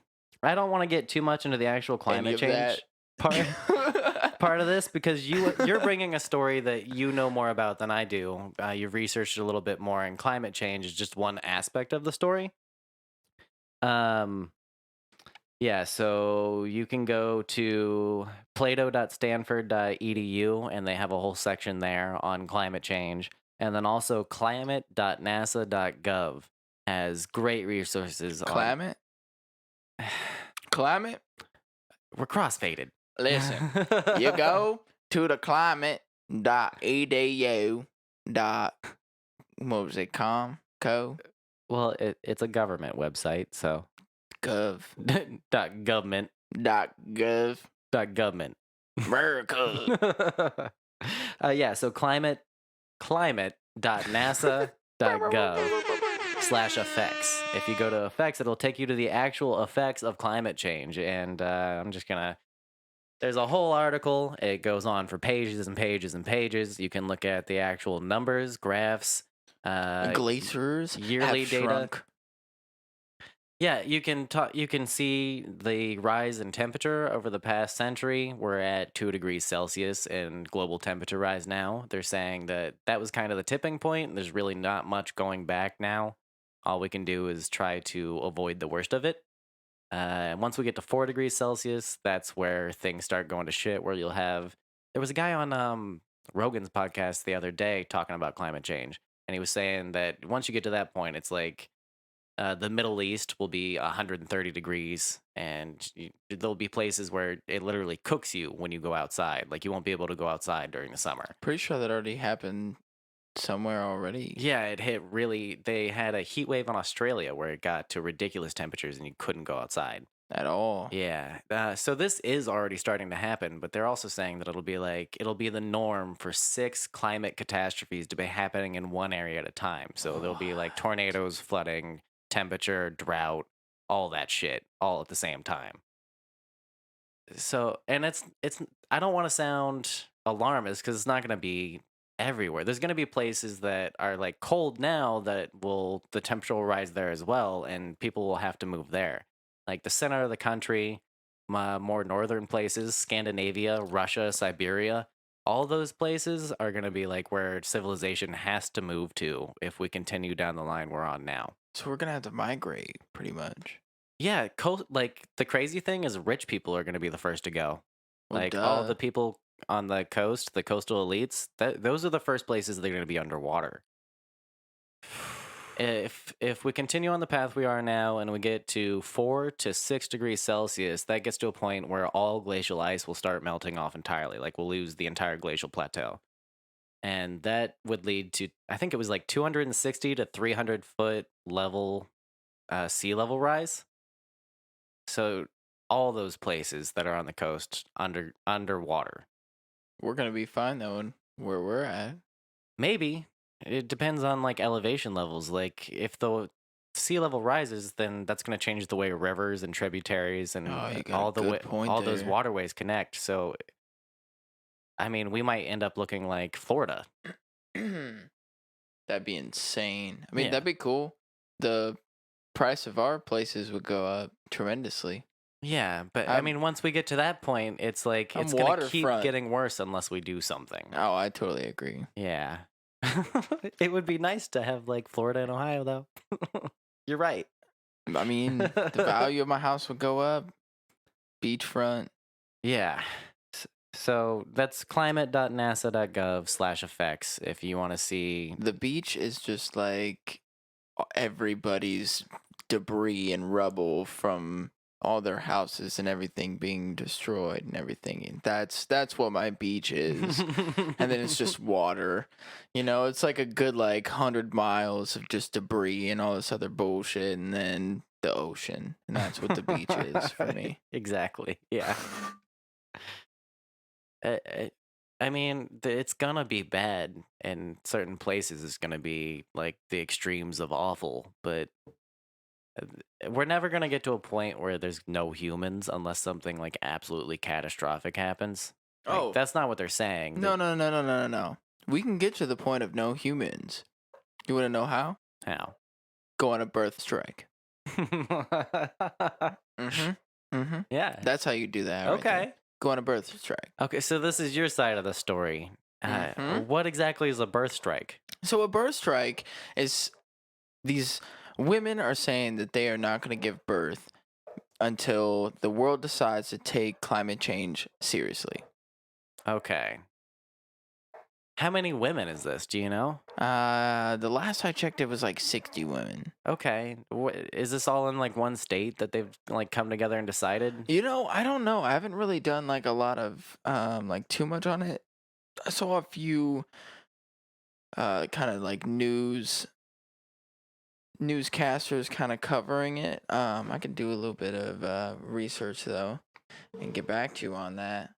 I've got kind of a profile on one of the women here. Her name is Blythe Pepino. Shortly after she decided she wanted to have children, she realized that the idea of bringing kids into a world affected by climate change was making her uncomfortable. Um, she's a 29-year-old musician, and she started bringing up the idea with other women in environmental advocacy groups. This Hmm. kind of sounds like this is all like a grassroots thing of just like concerned parents. I mean, I guess there's more because she said that like within days, like she had 90 women who had joined her. Oh, wow. Yeah. 90 in days. Okay. Hashtag birth strike is what they're doing on Facebook and Instagram. They're saying that having kids is one of the underlying facts of, or it's one of the things that really makes. Hold on, let me. Oh man, are these women anti-natalists? They see. That's what I'm thinking. I, One recent study found that not having children is one of the most effective ways to limit your personal carbon footprint. The underlying motivation was wanting to avoid bringing a child into a world where they may suffer. They are anti-natalists. Fuck. I mean, the carbon footprint thing, that's just kind of a statistical analysis of how much carbon you output into the environment as an existing person through like all the food you eat, the travel, and all that shit. Yeah, Like even the cows you eat, how much farts they put out into the atmosphere, their methane is calculated into you being alive. So that makes sense to me, but fuck, are they really anti-natalist? I that one line just like I can't read stuff like this without thinking that everybody hates children now, god damn it. I 22-year-old. Ah, man, that's not young. That's not old enough to decide whether or not you want to have. I mean, you still got a lot of time to change your opinion on that. At 22, I wasn't ready to have kids, and I had kids, or was having a kid at that point. So I get what they're saying. This is one of those things where on the base level, like with antinatalism, I agree with the base level of it. How far are they taking this though? So there's a strike? Uh, they're just saying that they're not gonna have kids, and I don't. I assume that none of them have already had kids. And can I get into this with already having a child, or like, does it not work out that way? YouTube ad playing over our audio there. I had some technical difficulties. It's okay. I think if we draw attention to it, people will be fine with me stuttering. I mean, it doesn't seem that they're like too serious about it, but then again, they're just like, I'm just not gonna have kids until somebody takes it seriously. But nobody's really gonna take them seriously and be like, oh, I'm not gonna change just because you're not having kids, because there's plenty of other fucking people out here that are having kids. And this goes back to my point earlier. Unless you get the mass majority to really be about it and then like shun the people that are not about it and isolate them, it's not gonna happen.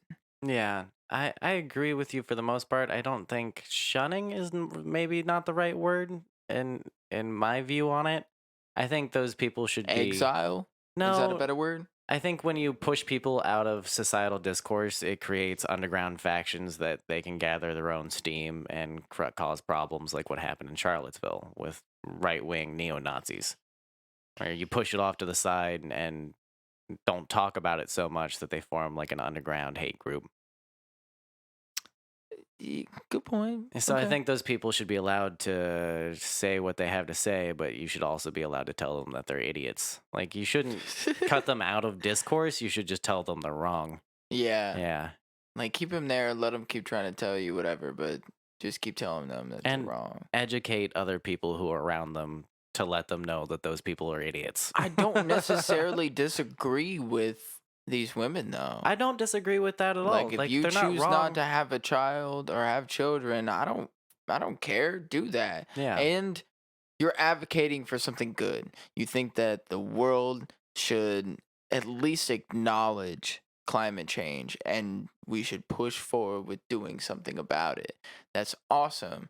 You not having children though, like it's just not, it'd be different if you were somebody like, an electric company that supplies electric and you were like, we're not going to supply any electric until you guys take climate change seriously. That's going to affect a lot of people. You not having a child is not going to affect me. If I still want to have a kid and my fiance still wants to have a kid, we're still going to do it regardless of whether you are not going to do it, because I can still advocate for climate change and still be about it and still have a child. That's a really good point. And I also do not disagree with the point that they're making here. And I think it's like, it's a silver lining of this story that they're bringing more attention to climate change. That's always a good thing. But I disagree in that this isn't going to be the most effective way to bring about change. This is something that's been coming up a lot recently where it's always pushed on the individual to make the changes. Like, eat less meat, recycle more, buy less things, try to live as simple as possible. It always gets pushed out as those things. Even recently, a bunch of companies came out and said to do those things while they were also advocating for climate change awareness. So, like, these big corporations come out and say, hey, you should do everything you can in your personal life to stop climate change. But that's not the most effective way to stop climate change. It would be for these giant corporations to have legislation and regulations placed against the carbon output that an entire nation is putting out into their atmosphere. I mean, think about how many Walmarts there are in the USA, and then think about how much product is just sitting on each one of those shelves in every single Walmart that just Right. sits there. It's never being used. All that production that goes into those products being on those shelves, and the water being used for that box to show up on that metal shelf. It's insane cost on the environment.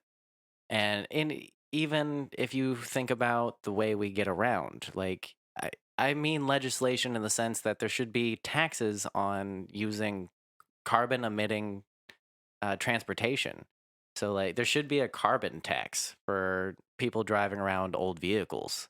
To try Like, and push them into, yeah, but okay, if it's somebody that can't afford like a newer vehicle, then now you're gonna tax them and make them pay even more money when they already couldn't afford to go and buy one of these eco then we vehicles. need to make eco vehicles more affordable. I think, once again, legislate and regulate so that you force people to move towards a direction that's better for the environment, In the because long that's what run. has to happen. Well, We're at that point. Like, individual concern, like, it's great if you want to be more mindful about your place in the environment. That's awesome. But at this point, it's not going to make that much of a difference. We need to make giant major infrastructure and legislative changes to the way we run things. um, somebody that I was talking to brought up a really good point, was just putting a filter in your exhaust that was like a CO2 filter. And you would have to install it, or you could go to like a mechanic or something and they would install it, but it had to be changed every so often, and you could get stopped and get checked, and if your filter wasn't you know up to date, whatever, what have you, then you would get a fine. So that would make sure that people would try and change it whenever it needed to be changed, but also lower the CO2 emissions. Yeah. I think that's the direction we need to go, but I see what you're saying with, like, the what if you can't afford stuff like that. Like, That's where I'm at. I want to avoid fines if we can, and the solution to getting people on this train. But now you have to come up with an affordable way for me to have a filter, to produce the filter, and then everything that comes with that. A lot of that technology is there. It's just that climate change is such a political topic now that we're not doing anything about it because it's so polarizing. We're just talking about it. We took something that was science and fact based and turned it into a politicized, um, like it's this hobby horse you can get up on and state your side of it, and that gets a certain number of followers on a certain side. So it's really not about the facts anymore. It's about political power and gain, and also the massive amounts of money that are in the coal and fuel industries.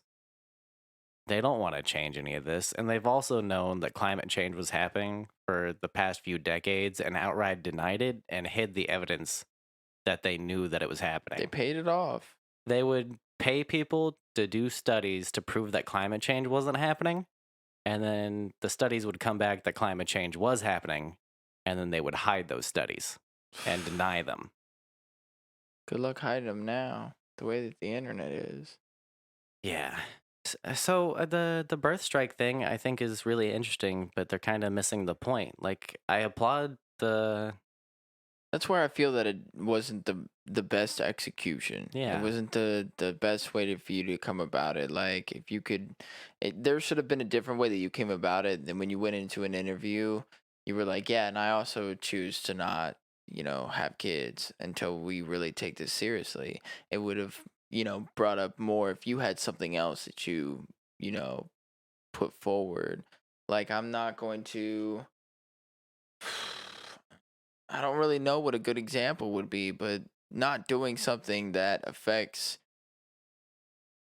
these large corporations in some way that if the mass majority could do the same thing, but we're very reliant on all of these corporations. So that's what makes it difficult too. Like, how are we going to get transition when we have all of these major corporations that we rely on, even for us to do this podcast and all the equipment that we need, the electricity that we need to run it? For us to even be alive, I need shelter and food and all these things. So we need these amenities and we rely on that. So how are we going to change if these companies don't want to? Yet we rely on them. We need to get them to be upfront and honest about the facts of what's happening and make responsible, smart changes about the way they're going about their businesses. And the only way to do that is to vote on issues on climate change. Things that Alexandria Ocasio Cortez is pushing to the forefront right now with the Green New Deal and other legislation on climate change. We've talked about her a couple times, and a lot of what she's doing is towards this direction of regulating big corporations that have a giant carbon footprint or produce things that have a giant carbon footprint and scaling that back. Or even startup companies or companies that are trying to do the right thing like Tesla. They're trying to get legislation to make those cars more affordable. They gotta subsidize stuff like that. Or if you buy an electric vehicle, you get a tax kickback. You get extra money for it. Yeah, So like they're trying to be smart about it in some cases, and that's the right direction. I definitely agree. Tesla's coming out with that $35,000 entry level one. It's like the price of a standard car, a little more expensive. It's still a little It's expensive. about what Crystal's car cost. Yeah. Yeah. What year? I think it's an 18 or a 17. Oh yeah. Well, mine was 16. And I'm like 19. Yeah, So, it was brand new. So, uh, mine was in a rear end mm, collision, small, no frame damage, whatever. yeah, So, I that's working towards the right direction. Like if you get everybody driving an electric car because you forced corporations and companies that produce cars to move in that direction and make them more affordable, because we do have the technology to do that. yeah, but what about the power grids that we have to build if we're like super reliant on? That's where you have to do a cost benefit analysis of how much climate change is going to cost us in the next couple decades, the next 30, 40 years, and how much it's going to cost to do those infrastructure changes. Like to get off coal and gasoline entirely and fossil fuels, it's going to require billions, maybe even trillions of dollars. Yeah. But you're saving billions of lives and you're also saving trillions of dollars down the line just in property loss. Like, if entire states go underwater, that's billions of dollars of property damages and loss and insurance claims and loss of life. Like, Got a good point there. yeah, so you could say it's going to be expensive to switch over and it's going to be a long, arduous process to switch over to these new technologies, but it's going to be worth it.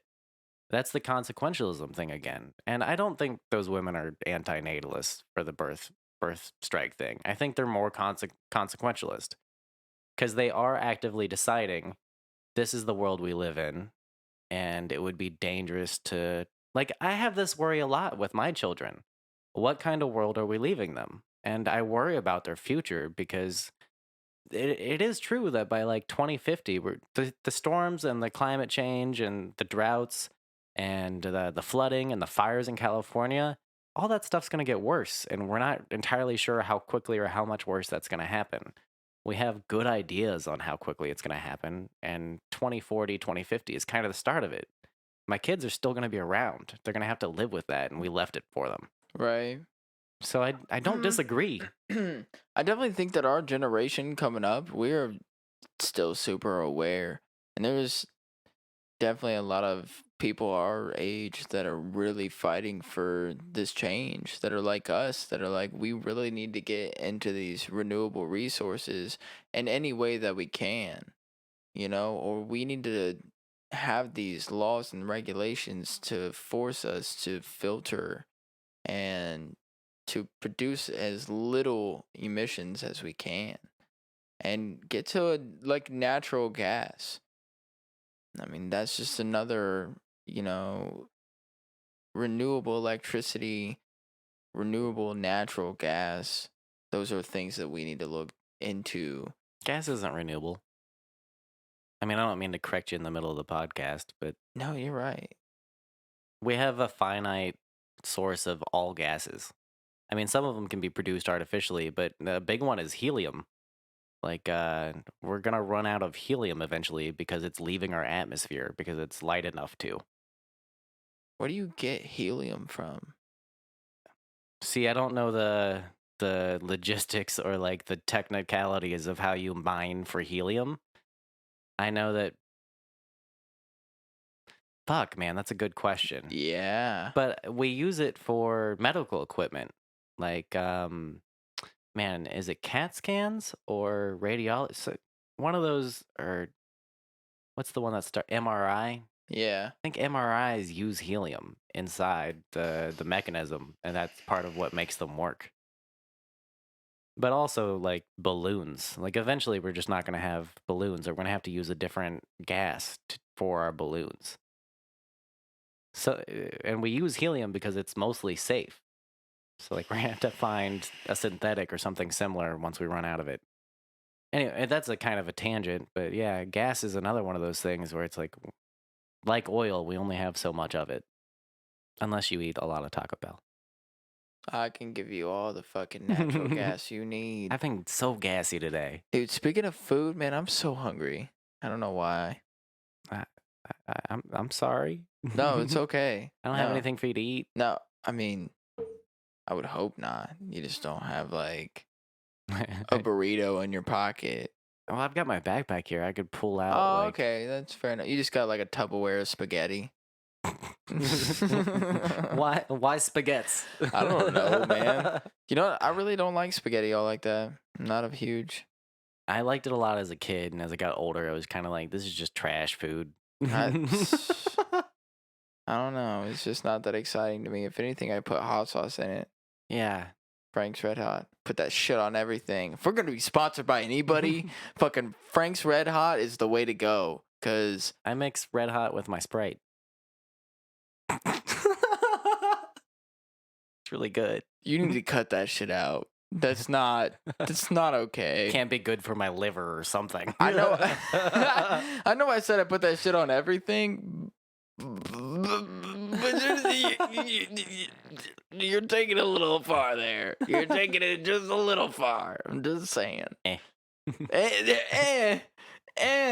No, yeah. Some people say that Sprite is spicy, and you took it to a whole new level They should come out with spicy Sprite anyway. Like, with Frank's Red Hot. yeah. Get the stop. You ever throw an atomic fireball into your Sprite? That shit's good. No, I did not. I've never done that. It's good. No shit. I Yeah. love atomic fireballs. Yeah. I enjoy Sprite. Do it. See, this is some high shit. You were fucking high when you figured this out, didn't you? I've done a lot of dumb high shit, yeah. Well, duh, we all have. I make all sorts of Pop-Tart sandwiches, and Okay, let's talk about something real quick, because this is some high shit food-wise that I really want to talk about because I've gotten some scrutiny about it, but nobody else has tried it, so don't knock it until you try it. oh, fuck. Are you bringing up the Pop-Tart thing? The what? The Pop-Tart thing? Pop-Tart thing. Go on with what you're... I could be wrong. I want to know what your Pop-Tart thing is, because that's not what I'm... I thought you told me a Pop-Tart thing that you do with Pop-Tarts that I'm not a fan of. What was it? I don't... Go on with your story. Okay. I could be misremembering entirely. So, you make a peanut butter and jelly sandwich, okay? Just make a regular peanut butter and jelly sandwich. That's what it was. It was right? peanut butter jelly. And you place it down on your plate, okay? Right in the smack dab middle of that plate, okay? So then what you do is you make some ramen, okay? Some people make ramen with the broth. God damn it, that's Shut what it was. up. Just get out of here. Just be quiet over there. I'm leaving. So you take the ramen, okay? You make it and you strain the water out, okay? And then you add the seasoning. Stir it up, make it all nice. And then what you do is you pour it right over top of that PB&J. So now you got the hot noodles with the cold jelly and then kind of the stickiness of the peanut butter. It's delicious. I gotta stop you there. What are the noodles? Like, I know you drained them, but are they still a little moist? Oh, yeah. Not really, no. Are your noodles dripping No. when you put them on your PB&J? No, they're pretty dry. Okay, because wet bread drives me nuts. Well, no, it's not like that. No, I mean, if you let it sit there, like, because it's hot and the steam and everything from it kind of makes the bread a little soggy, but when you first, like, pour it on there and take a bite of it, the bread's still nice and fluffy, and I use white bread, too, and it's so good, man. No, when I would come home from school and I would make, like food for myself, I would get a ramen and a PB&J. And so one day I was on some high shit and just decided to pour the ramen over top of the PB&J. And there you go. You eat it like an open face sandwich, but it's not open face. It's just a sandwich with noodles on top. And you've got a fork. Like, what the fuck, man? I haven't tried this yet, so who knows? Maybe it's fucking delicious. Maybe this is amazing. Do not knock it till you try it, okay? Right, do you like ramen? I do like ramen. Do you like PB&J? To be fair, I do like PB&J. Then you should like it. I like Sprite. I like atomic fireballs. In theory, I should like them together. Yeah. Bam. I mean, I stand by mine. I guess I'll try yours. Aha. Don't knock it till you try it. Fuck, man. I don't even know. It doesn't seem appetizing to put noodles on a sandwich. Why not? You put chips on a sandwich. Tell me you have not put potato chips on your PB&J before. I've put potato chips on a bunch of things before. Okay, yeah. See. Pizza, hot dogs, sandwiches. So I'm not following you on the pizza one. It's so good on certain types of pizza. I can't say that I've tried that, man. It's pretty good. You got me on that one. Okay. And then the other thing I'll defend your noodle sandwich on, your noodle and J, noodle butter and J is what we're going to call this fucking concoction.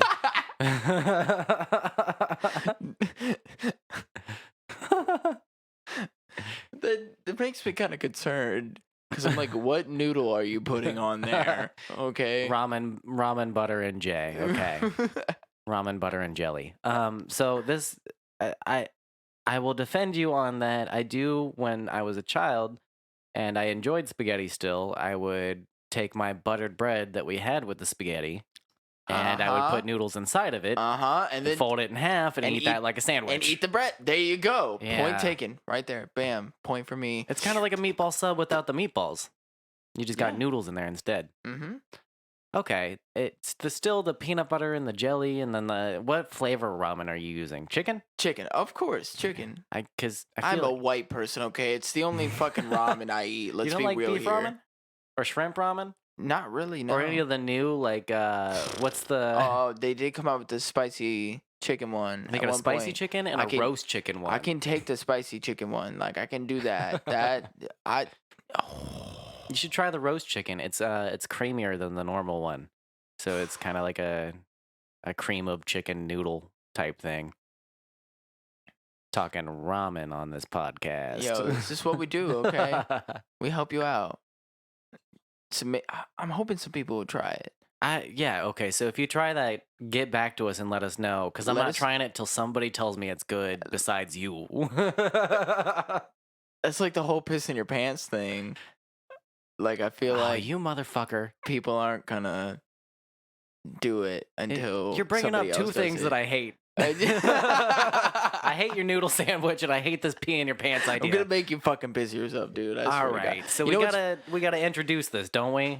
have we not? Did we not do it in the last? I don't think we introduced this in the last episode. Okay. So my theory is that you cannot piss yourself unwillingly. You know what's really funny too, as we sit here and talk about this, I have to pee. I do kind of have to pee too, but I think we should suffer through it for the sake of this conversation. So you cannot piss your pants willingly if it's under like a certain circumstance. Because if like I'm just at home and I know that I could piss myself, take my clothes off, throw them in the washer, go take a shower, whatever, it's really not going to bother me. I can do that. But if I'm at the office and somebody just walks by and they're like, piss your pants right now, you have to piss your pants, you're still not going to do it. That is my theory. That is my argument. Okay, I wanna suss some things out here. I have questions for you. So, do you think this is because like, if you asked a kid to pee, like a child, like a 6-year-old, like pee your pants right now, they could do it on command, right, on the Because spot. they haven't had the So, training quite yeah. yet. They're still getting used to Part it. of your theory is that it's You only like adults that are. Where are you? What's the cutoff for What's you? the age group am I looking at Yeah. here? Let's see. I stopped wetting the bed when I was like 13, so I'll go with 13. Okay, that sounds about right. I'll give you that. I mean, All right. So this is Austin's theory: is that he could at any moment point to me and go piss your pants, and I'd have to do it, and I physically wouldn't be able to, I'm telling you, even if I really wanted to do it at that moment, your just to prove body, a point. your body will not allow you. My theory is that Austin just wants me to piss my pants on the podcast. This is all an elaborate ruse and some psychological trick to get me to pee my pants. And also, like, the rules he's laid out here, we've talked about this off air. He wants, like, there not be a tarp down or anything, because that would imply preparation. That would mean we prepared This for is it. my whole point. You cannot. The circumstances have to be in a certain way in order for my theory to be correct. It has to be entirely at random. Like, you can't, no prior awareness that this is going to happen. Walking in the middle of the mall, piss your pants right now. Yeah, we'd have to be recording because is the challenge on mic, or does that change the pretenses of this? You would know. It would be like I would pull my phone out and start recording You without you motherfucker. knowing, and then make you see. piss your pants. And then as you're Make me so doing it, angry. and then as you're pissing your pants, I'm like, oh, I'm getting it on video. I fucking got you. But you're not gonna do it. I'm telling you, this is not gonna happen. So here's the thing. I believe it to be entirely I don't know about everybody, but I could pee myself at any given moment on command. Dude, I'm half fucking tempted to stand up and piss myself right now just to prove this point. I could do it right now. But I could pee myself right now. On my own accord, on my own will, as an adult who's trained himself to not pee himself, I could do it. You would sit there for the rest of this podcast in your piss. That's what you want. See, I told you guys. He's excited about that happening. He wants to see me sit here in my own piss. I do not. I don't want to smell your fucking piss for the rest of this episode. It's not what I want. I'm telling you, that's what he wants. Okay, it's totally what I want. I'm telling you guys, this is some funny shit for me. Okay, I'm just trying to get a guy to piss his pants. Support me. write in the comments that you want me What? to get Yeah. him What to do you do it. guys think? Do you Yeah. think it's possible? I think it's totally possible. Whose side are you on? I think I think it's totally possible that you're not gonna piss yourself. See, I'm adding even more of the thing where it's like reverse psychology. I'm telling you that you can't do it, so you want to prove me wrong even more. But is this even preparation for that? I could pee myself right now. Just because I've already put it in your head. You've had weeks to think about it. That like, if he asks me to do it, I'm gonna fucking do it because I'm gonna prove to him wrong. See- He is wrong. I can do this. I'm a strong man. I'm not afraid to piss myself. Okay, I got this. This is the thing about Austin is he knows too much about me. And he knows that certain things, like these logical problems where he lays out a problem for me and he's disputing something. You do this all the time where you'll give me like this kind of like, so what if this happens? And you want to get a certain response out of me. This is exactly one of those. Okay. Where you're using my own issues against me because you know I won't let this go. The only problem is that I don't think that far ahead when I first bring it up. I swear to God, I don't think that far ahead when I bring it up. You almost kind of like I just lead you into it. What is that called? I'm leading the witness is what I'm doing. I'm leading you into this whole thing without me even really fully knowing what I'm doing. He's a fucking It's just- trapdoor spider. And I don't even know I'm the trapdoor yet. I don't realize that I'm a trapdoor till I already opened. I just think I'm a door. That I'm not gonna harm anybody. I'm just putting this. I know at some point I'm gonna drop, but I don't know that it's gonna inconvenience somebody or that they're gonna fall down this really deep dark hole and piss their pants on a podcast. I mean, that's just where I'm at. Okay, like I didn't think this far ahead, but you've helped me understand it even more, and it makes me want to make you piss yourself even more. I did that thing where I walked myself into a point and now we just gotta see it through. Yeah. God damn it. I'm gonna end up pissing my pants on a podcast, guys. Here we go. Let's get some votes on it and how many people want me to do it. I've wholeheartedly, with 100% of my being, believe that I could do it at any moment. You're pushing a button there, man. I push a bunch of buttons. You-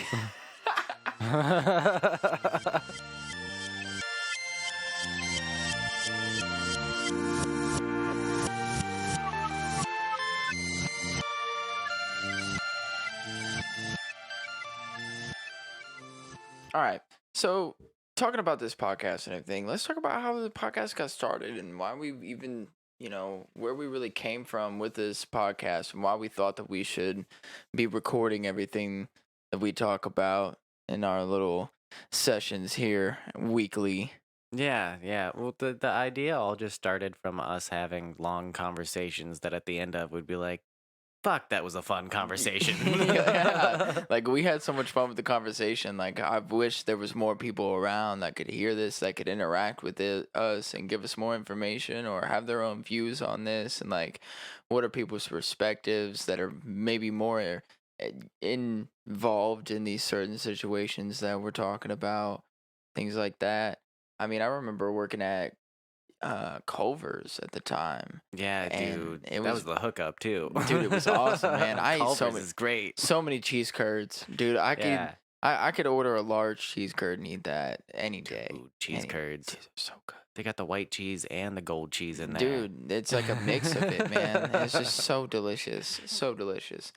So I'd be working, get off work, and you lived right there, right where, right where Culver's was. And there was Yeah, like a around wall. the corner, yeah. Yeah, Walmart parking lot. I'd be like, yo, dude, I just got off. Let's go skate. Yeah. And we meet up in Walmart parking lot and sit in our cars and end up smoking and just chatting for like an hour and then finally be like, oh, we should probably go skate, Yeah. We would just get baked off of resin, hitting the same bowl over and over and over Dude, and over again. Dude, that bowl Man, if I could find that bowl again, I would totally buy it now. I don't even know if I'd use it at this point, just because I know how valuable that bowl is. Yeah. But I called it Charizard, and so what it was like a steamroller where it was just a cylinder that had two holes on each end, and then a bowl piece. But the bowl piece went down and like into a head of a dragon. So like when the smoke came out, it came out of the smoke like the mouth of this dragon and filled up this cylinder, this glass cylinder, and it was just the coolest thing ever. But because of the way that it was like a pipe that went down into the cylinder, it would create like resin just all right there. So you could once you smoked out of it a few times, you could hit it and it would you could just smoke resin all And it day. was like a pot of black gold that would just build up down there. Like you hit oil, like it was just a perfect pool that it would all just collect in, and you could Right just there. continue to hit it over and over and over There for was an so many hour. there were so many times that we would be sitting there hitting it, and I'd just be like, "How? How? I haven't even smoked. Like I've cleaned this, and we haven't even we smoked like two bowls out of it. But yet here I am sitting here resin hitting it for an hour because I was broke. We I were was both so broke broke back at the then. time, man. Yeah. Just trying to do whatever we could, to get high before we skated. Which was always so much fun because the way that it was set up and where we would sit at is we'd sit in the Sam's Club parking lot, kind of. Yeah, we would level on up, go from Walmart to Sam's Club. Yeah, yeah. So we would sit on the Sam Club, and then the way that the strip mall was, it was kind of like downhill.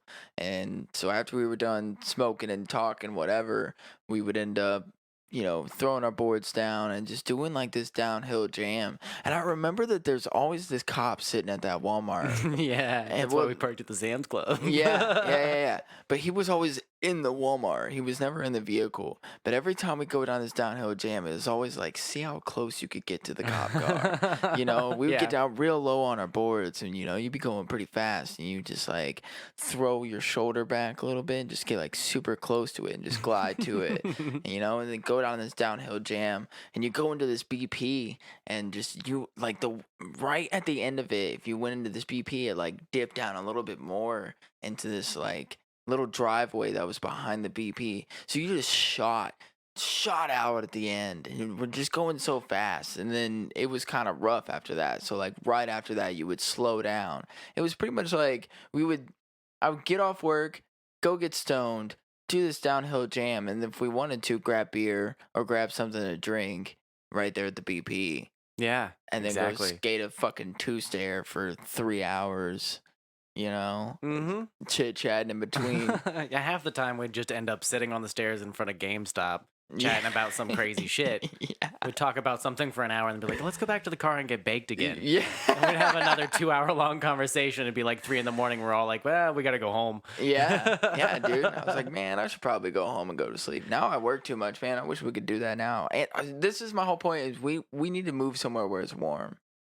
Yeah, well, everywhere's going to be warm soon. We covered that. Oh, yeah, good point. But yeah, I get your point. I would love to move somewhere else. No. I mean, everywhere is going to get warm, but it's going to have cold points too. I want to move somewhere where it's going to be the very least amount of cold that I could possibly endure. Yeah, the opposite of the extreme. You want to talk about me suffering, okay? Me being cold is pure suffer for me. Shivering is the worst. My back tenses up, my lower back, man, and it hurts. Your I whole don't like body it. tenses up when it's cold, man. I hate it. No.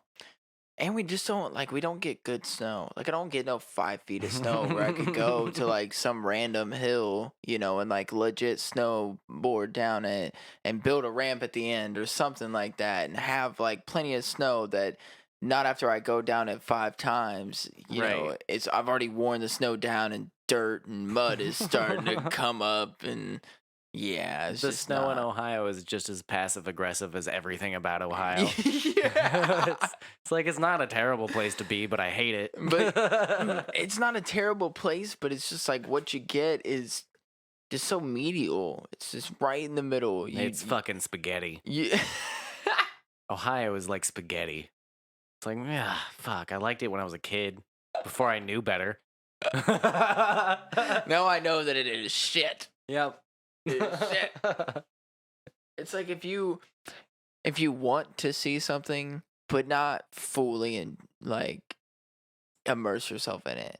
Like you want to see snow, but I don't want my front door to be covered when I wake up in the morning to where I literally got to shovel my way out. But I still want to know that snow exists. And then also in the summer, like I want to know that it can get really hot. It can get really hot. The problem with Ohio is though, you can deal with that in the same day. Yeah. You can literally wake up in the morning with a heavy coat and then go to your job. And when you get off, 60. maybe 70, Yeah. like that, you're sweating in your heavy coat. You got the Mhm. windows down, music blaring. You know, you're in your t-shirt. You threw your coat in the back seat. You know, you got DMX playing on the radio. Yeah. I mean, I don't want that. I want the more. You don't want DMX playing on the radio. Oh, yeah, no, I'm totally cool with DMX playing on the radio. No, that's totally fine. Like, I love me some DMX, you know. Stop, drop, shut them down, open up shop. I just realized that DMX and Alex Jones are pretty close in how their voice sounds. It's just that kind of like raspy, like, have you been yelling your whole life? Is Yeah, that what it exactly. is? That's what it is. Yeah, I think you've just been yelling for so long that now your voice is just fucked. It's just gone. Yeah. So, what are you doing? My beard itches. Oh, dude. My peach fuzz, I'm sorry. I don't really have a beard. I can't really grow one. It's just not a thing. I'm I just don't not there yet. I don't want to get too far away from the point we were trying to make before, but beards are kind of annoying. They do itch a lot, and sometimes they hurt. Sometimes your beard hurts.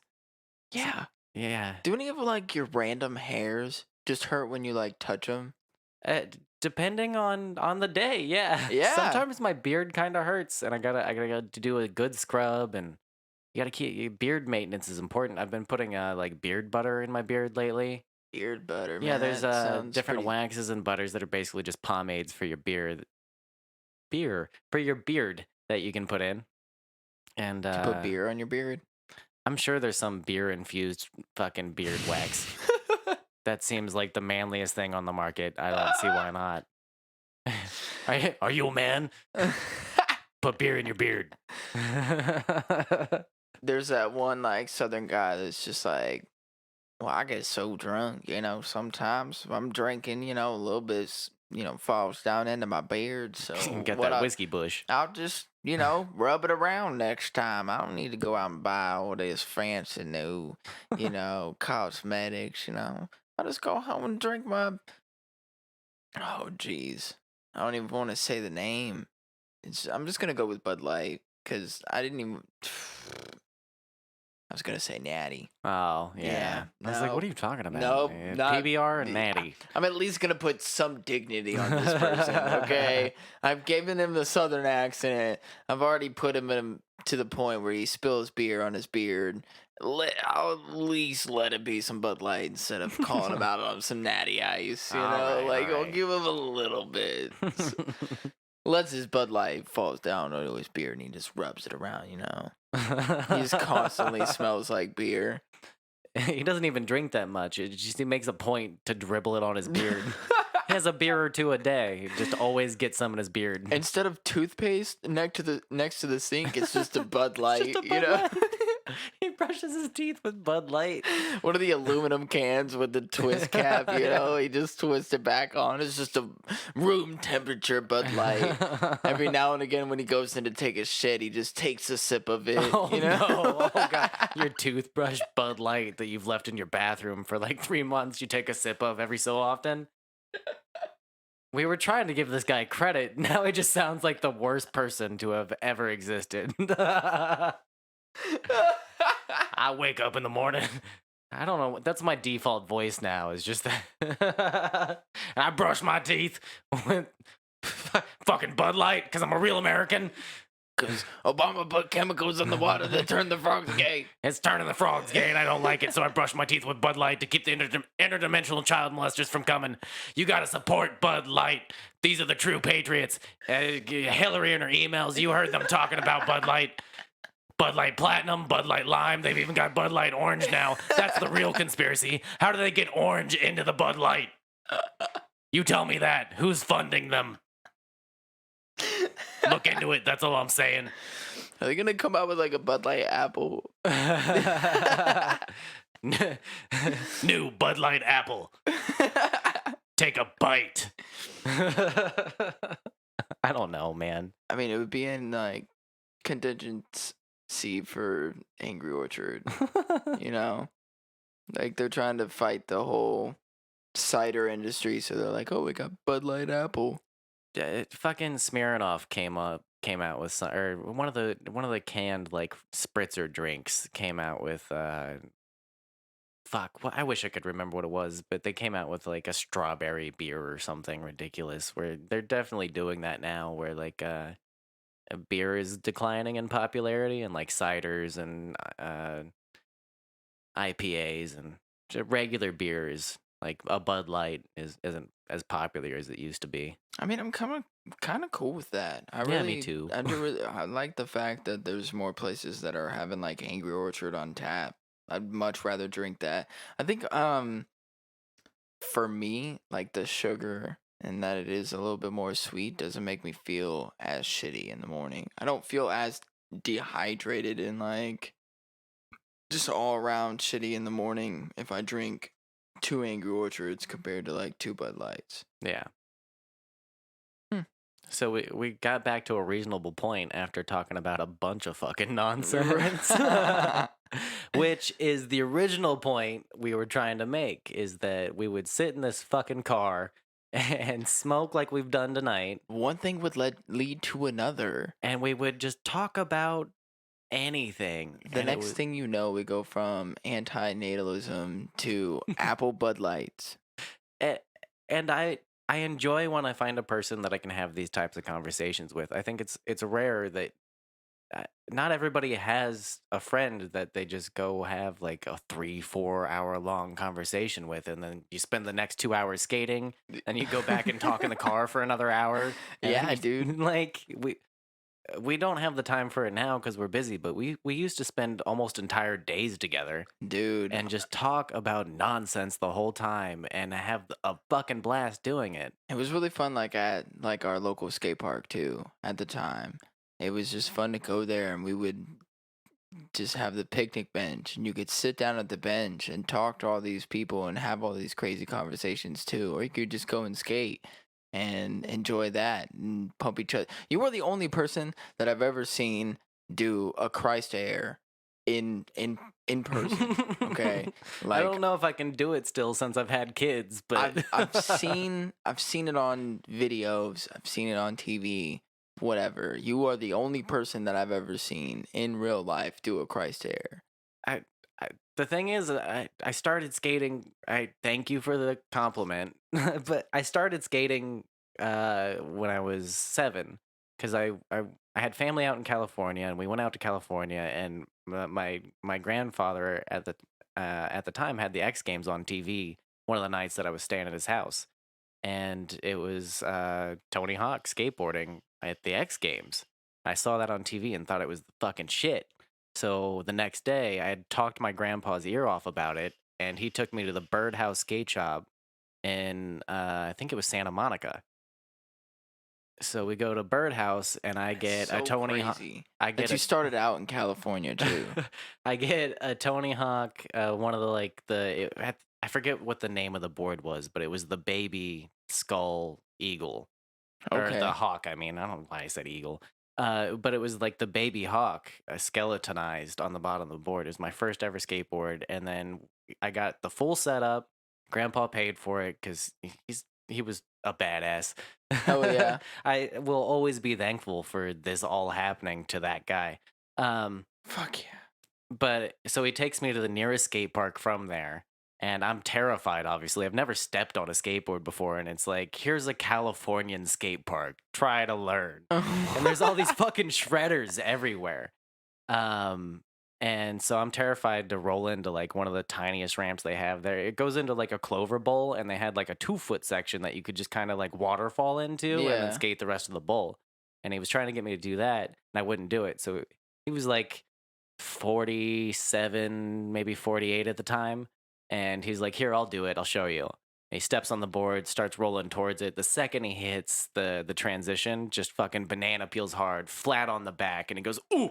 Oh, Like no just shit. lets out like a like it wasn't even that loud. It was just that's the all the sound he made, and then all the air was gone.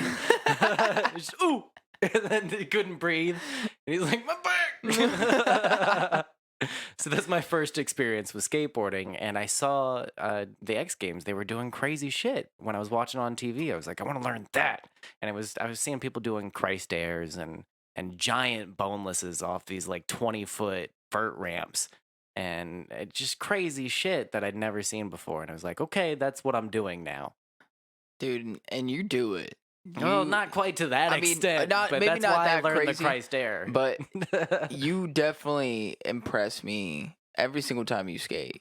For real. Like it that was what drew me to you to even want to talk to you because that's where we met at was at the skate park too. Yeah. For people that don't know, me and Wes met at the skate park. I'm pretty sure Micah was there too. That's where I met all of my current friends. Really? Except for like a couple work friends that I have, yeah. No shit. Hell It yeah. was I a think true community down it there. really was. I think that was one of the things that I like. That's why we advocated for it so hard. I mean, me and you went down to the city council and talked to Parks and Rec about updating the skate park. Here's a fun story. After Oh, we tried to go down to city council and talk to the nice city council lady that was going to help us get a skate we park had a paid whole for, meeting, yeah, sat down with multiple people like about this, and we had had designs and plans and funding ideas. yeah, we had a whole idea. It was awesome. So they're doing what, like the Violet Fest, or no? It was in fall because there was a hayride going around. So Yeah, yeah, yeah. what was going on that they were doing that? There was some sort of like down in Old Town. They had some sort of festival going on, and they had a hay cart going on like a tractor, and people riding it. And we were out skating Old Town, and we skitched on the back of this tractor as it went around Oh the block. man, yeah, that's right. Yeah. This is a fucking great story. Dude, there was So it's all fine while we're doing it. Like everybody who's on the hayride is enjoying it. they're laughing and like, yeah, you go guys, you know. I'm pretty sure I high fived somebody. Yeah, and the guy who's driving the tractor didn't even seem to notice. So we go around the block, we get around the full circle and let go where we wanted to get off, and I think we walked to Circle K and came back, and we were gonna do it again. And he comes back around and is screaming at us, the dude driving the hayride. And he's like, "Never do that again. If I ever see you doing that again, blah blah blah blah blah blah." I'm gonna call the cops. Yeah, exactly. It's like, And whoa. then walking up behind him is nice city council lady that we sat down with, Oh my god, yeah, that's right. basically cussing us out. Like, I'm gonna get you guys arrested. Like, I thought you guys were respectable kids, and obviously not. We were trying blew to all like, of that. we were trying to calm her down. Like, whoa, whoa, whoa, it was okay. We nobody got hurt. We knew what we were doing. Yeah, like we skate all the time. it's all right. Like we just came and talked to you about trying to get the park better because we obviously skate and We need now more to skate. this is proof right here that Yeah. we need more to skate. All Yeah. right, we need it to be improved because right now we're out street skating. If you don't want us to do that, then make the parks better. Yeah. You got to add more versatile things. I mean, they did too. They added a little 3-stair in there, which is awesome. The wedge ramp with the rails and 3-stair. Yep. There's the half pipe now. Which is, I mean, all Or that stuff mini. that's awesome. It's Yeah. great for that, but me being a skater, man, it could be bigger. Yeah. We don't need that soccer field there. You got a No. whole nother one on the other side. It's a tiny concrete pad that they put like a caged in skate park on. Come on. It is pretty. It being caged in also makes me feel like, like We're surrounded by grass. How far is our board gonna go? yeah, that too. And then, well, then you got like the soccer players over there. Like, how many times does their balls like come over and hit the That's fence? actually a really good point, and I've never thought about it from the other perspective before. That like they're protecting us from getting hit by soccer balls while we're skating. If anything, I'm just gonna kick it back to him. No, but what if you're like there was no fence there, and they have the soccer game going on, and you're trying to do something, and a ball comes flying while you're midair and knocks you out of the air, or it hits your board while you're skating. I would hope that I wouldn't be as upset as what I'm thinking I would be. Yeah, I'm just saying maybe that's why the fence is there. I've always thought about it from the perspective of like them not wanting boards flying But everywhere. it's not gonna go that far as Yeah, their ball is gonna yeah, roll over to us. yeah. I just realized that they were doing that for our own good. And It still should be bigger. I don't like being caged I in. think it could be way bigger than what it is. Like the whole part that goes back up to like where you first come in, you could. Oh, they did just put that parking lot in there though. Yeah, before they did that, they could have made like a cool little downhill section Oh, that would have been so on cool. the right side there as you're looking up at the hill. They could have had like a downhill banked in section on each side that led to the rest of the park. I mean, they put the bike path in there, so there could be like one part where you go down the bike path, the other part leads you into the park. Shivered. Yeah, we could build like little wooden banks that we could bring with us that we could set up on each side of that bike trail because it does kind of lead up to the parking lot. That'd be cool. Yeah. Or if I think that'd be really cool to put like a snake run, one of those like little pump tracks Yeah. that leads from up top of there and like leads you out into the parking lot, just right, like where the walkway is that goes up into it. They just wherever it ends up on the other side of the parking lot. So you just kind of like shoot across the parking lot Yeah. into that little way that takes you to the park. Hell yeah. Except now you're running in the way of like cars. That's not what the skate park's for. True. Not cars, skateboards. But it's into the parking lot though. Parking lots also can be for skateboards. And in this context, I don't want it to be for cars. And it was really, really hilarious for me to have a game of skate out in the parking lot when we had this perfectly good park just sitting there. And we were just like, let's just play a little game of SK8 real quick in the parking lot. Fuck it. We did a lot of that. Or it would be like a lot of times it would rain and we'd all go down to the shelter until it stopped raining. But sometimes it'd be perfectly nice out and people are in the shelter skating. Well, It's because it was too hot. no, sometimes it was like perfectly nice out and people yeah. would rather be in the shelter. Well, when they were playing the games of skate, the shelter was more slippery. That's so true. Some people like that a little bit more. Get harder wheels. I agree. Yeah. I agree. Well, man, we're like 2.5 hours into this. I really gotta pee. Oh, you really gotta pee? Yeah. Yeah, we should probably end this. I totally agree. I'm Get gonna up pee. out of here. I gotta be at work at 8 a.m. This might be the one anyways. where I pee myself. Oh, do it. Fucking do it. No, Not don't right do it now. Don't do it now. Okay. No, I'm not trying to fucking smell your piss right now. I'm gonna make you do it right when you're about to leave. You motherfucker. Like we go to the mall to get some food or something, and right before we leave, I'm like, piss yourself. You're like, fuck. Now you have to drive home and smell your own piss, and I just get to go home and laugh. Yeah. So there you go. Damn it. All right, everybody. I hope you enjoyed this episode. Make sure to follow us on Instagram at Blue Skies Pod. Follow us on Facebook at Blue Skies from the Basement. Subscribe to our Patreon. We got bonus content up there. You get access to our Discord. You get a little badge, to put next to your name, all this other shit. Yeah. I'm bailing. I'm bailing. Go piss. Go piss. Make sure that if you're on Apple Podcasts, to rate, give us 5 stars, give us a review. If you're on Google Podcasts, same thing. Any podcast that you listen to. If you're on Podbean, make sure, you comment. Keep up with everything. Let us know what you guys think about the episodes. If we're doing good, if we're not, just, give us your honest opinions. Let us know what's happening. But it was awesome talking to you guys, and I hope you enjoy the rest of your day. Wes isn't here anymore because he had to pee, which is hilarious. But later.